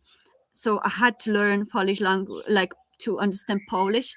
I had to learn to understand some Ukrainian and Russian languages, but it was more difficult. It's not as similar anymore. And I understand Slovakian language, Czech language. So these kind of Eastern European languages are very similar. I understand few words, a couple of words of Croatian. So those kind of like I see 1818, by the way. So Polish is probably quite easy to understand, I would say now. And one of my best friend is Polish. We live. We lived in Ireland, so we speak English together. But anyways, did I like? I remember someone once told me when I were like back in the day when I used to have my ex. He was from Argentina. I hope he doesn't mind me to say it. Sorry, Lucas, if you hear it. It's just saying. Back in the day when I was like, it's like 15 years ago. I don't know anymore. Back in 2009, I believe. I remember I understood much more Spanish, but I couldn't really speak. And I was always asking, could you teach me? Could you teach me Spanish and all that now? And then when I tried to speak Spanish, he would always say, "Oh my God, don't speak Spanish. It sounds like some kind of witch voice or whatever." And I was like, "What? Excuse me?" So apparently my Spanish didn't sound good to him. So since then, I didn't really try much harder to speak Spanish. Kind of discouraged me. But it's been like many, many, many years. Now I don't care. So Reggie! So let's read the channeled song, everyone. Very beautiful. Quanto amore sei. And the message that comes is that. Beautiful message for those of you that resonates. Okay. I just thought I'm going to say it. So, quanto amore sei. Yeah, but why didn't you...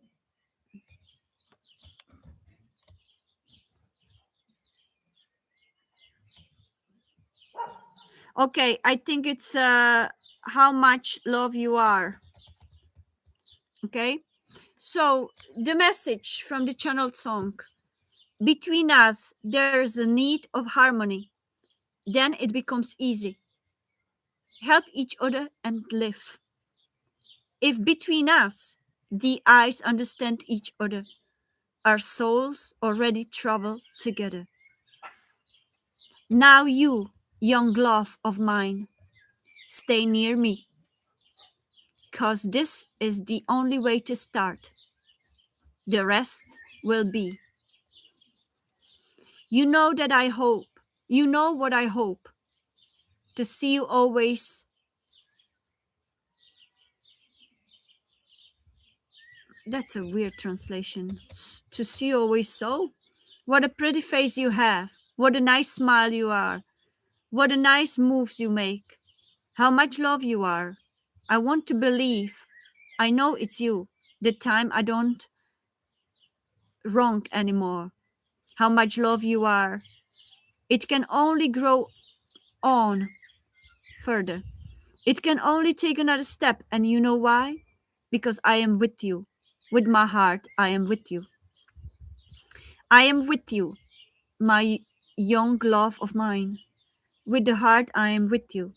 Even if my mind sometimes runs away.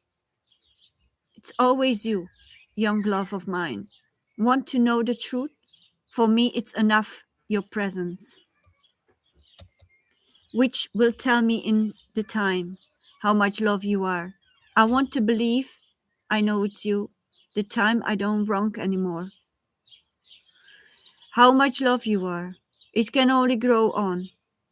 It can only take another step, and you know why? Because I am with you. With my heart, I am with you. I'm seeing how much love you are. I want to believe. If you are thinking to the island, isle, Isle, that is, I'm with you. With the heart, I'm with you.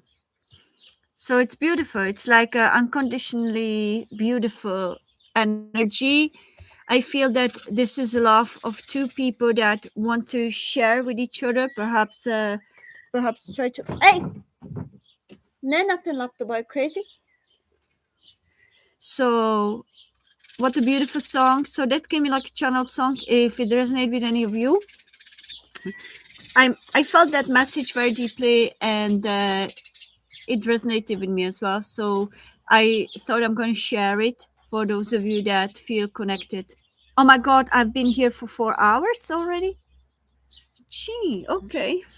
Anyways, take care, everyone. I hope you enjoyed this. Thank you so much for your likes. I hope to see you next time and speak soon. Slaan.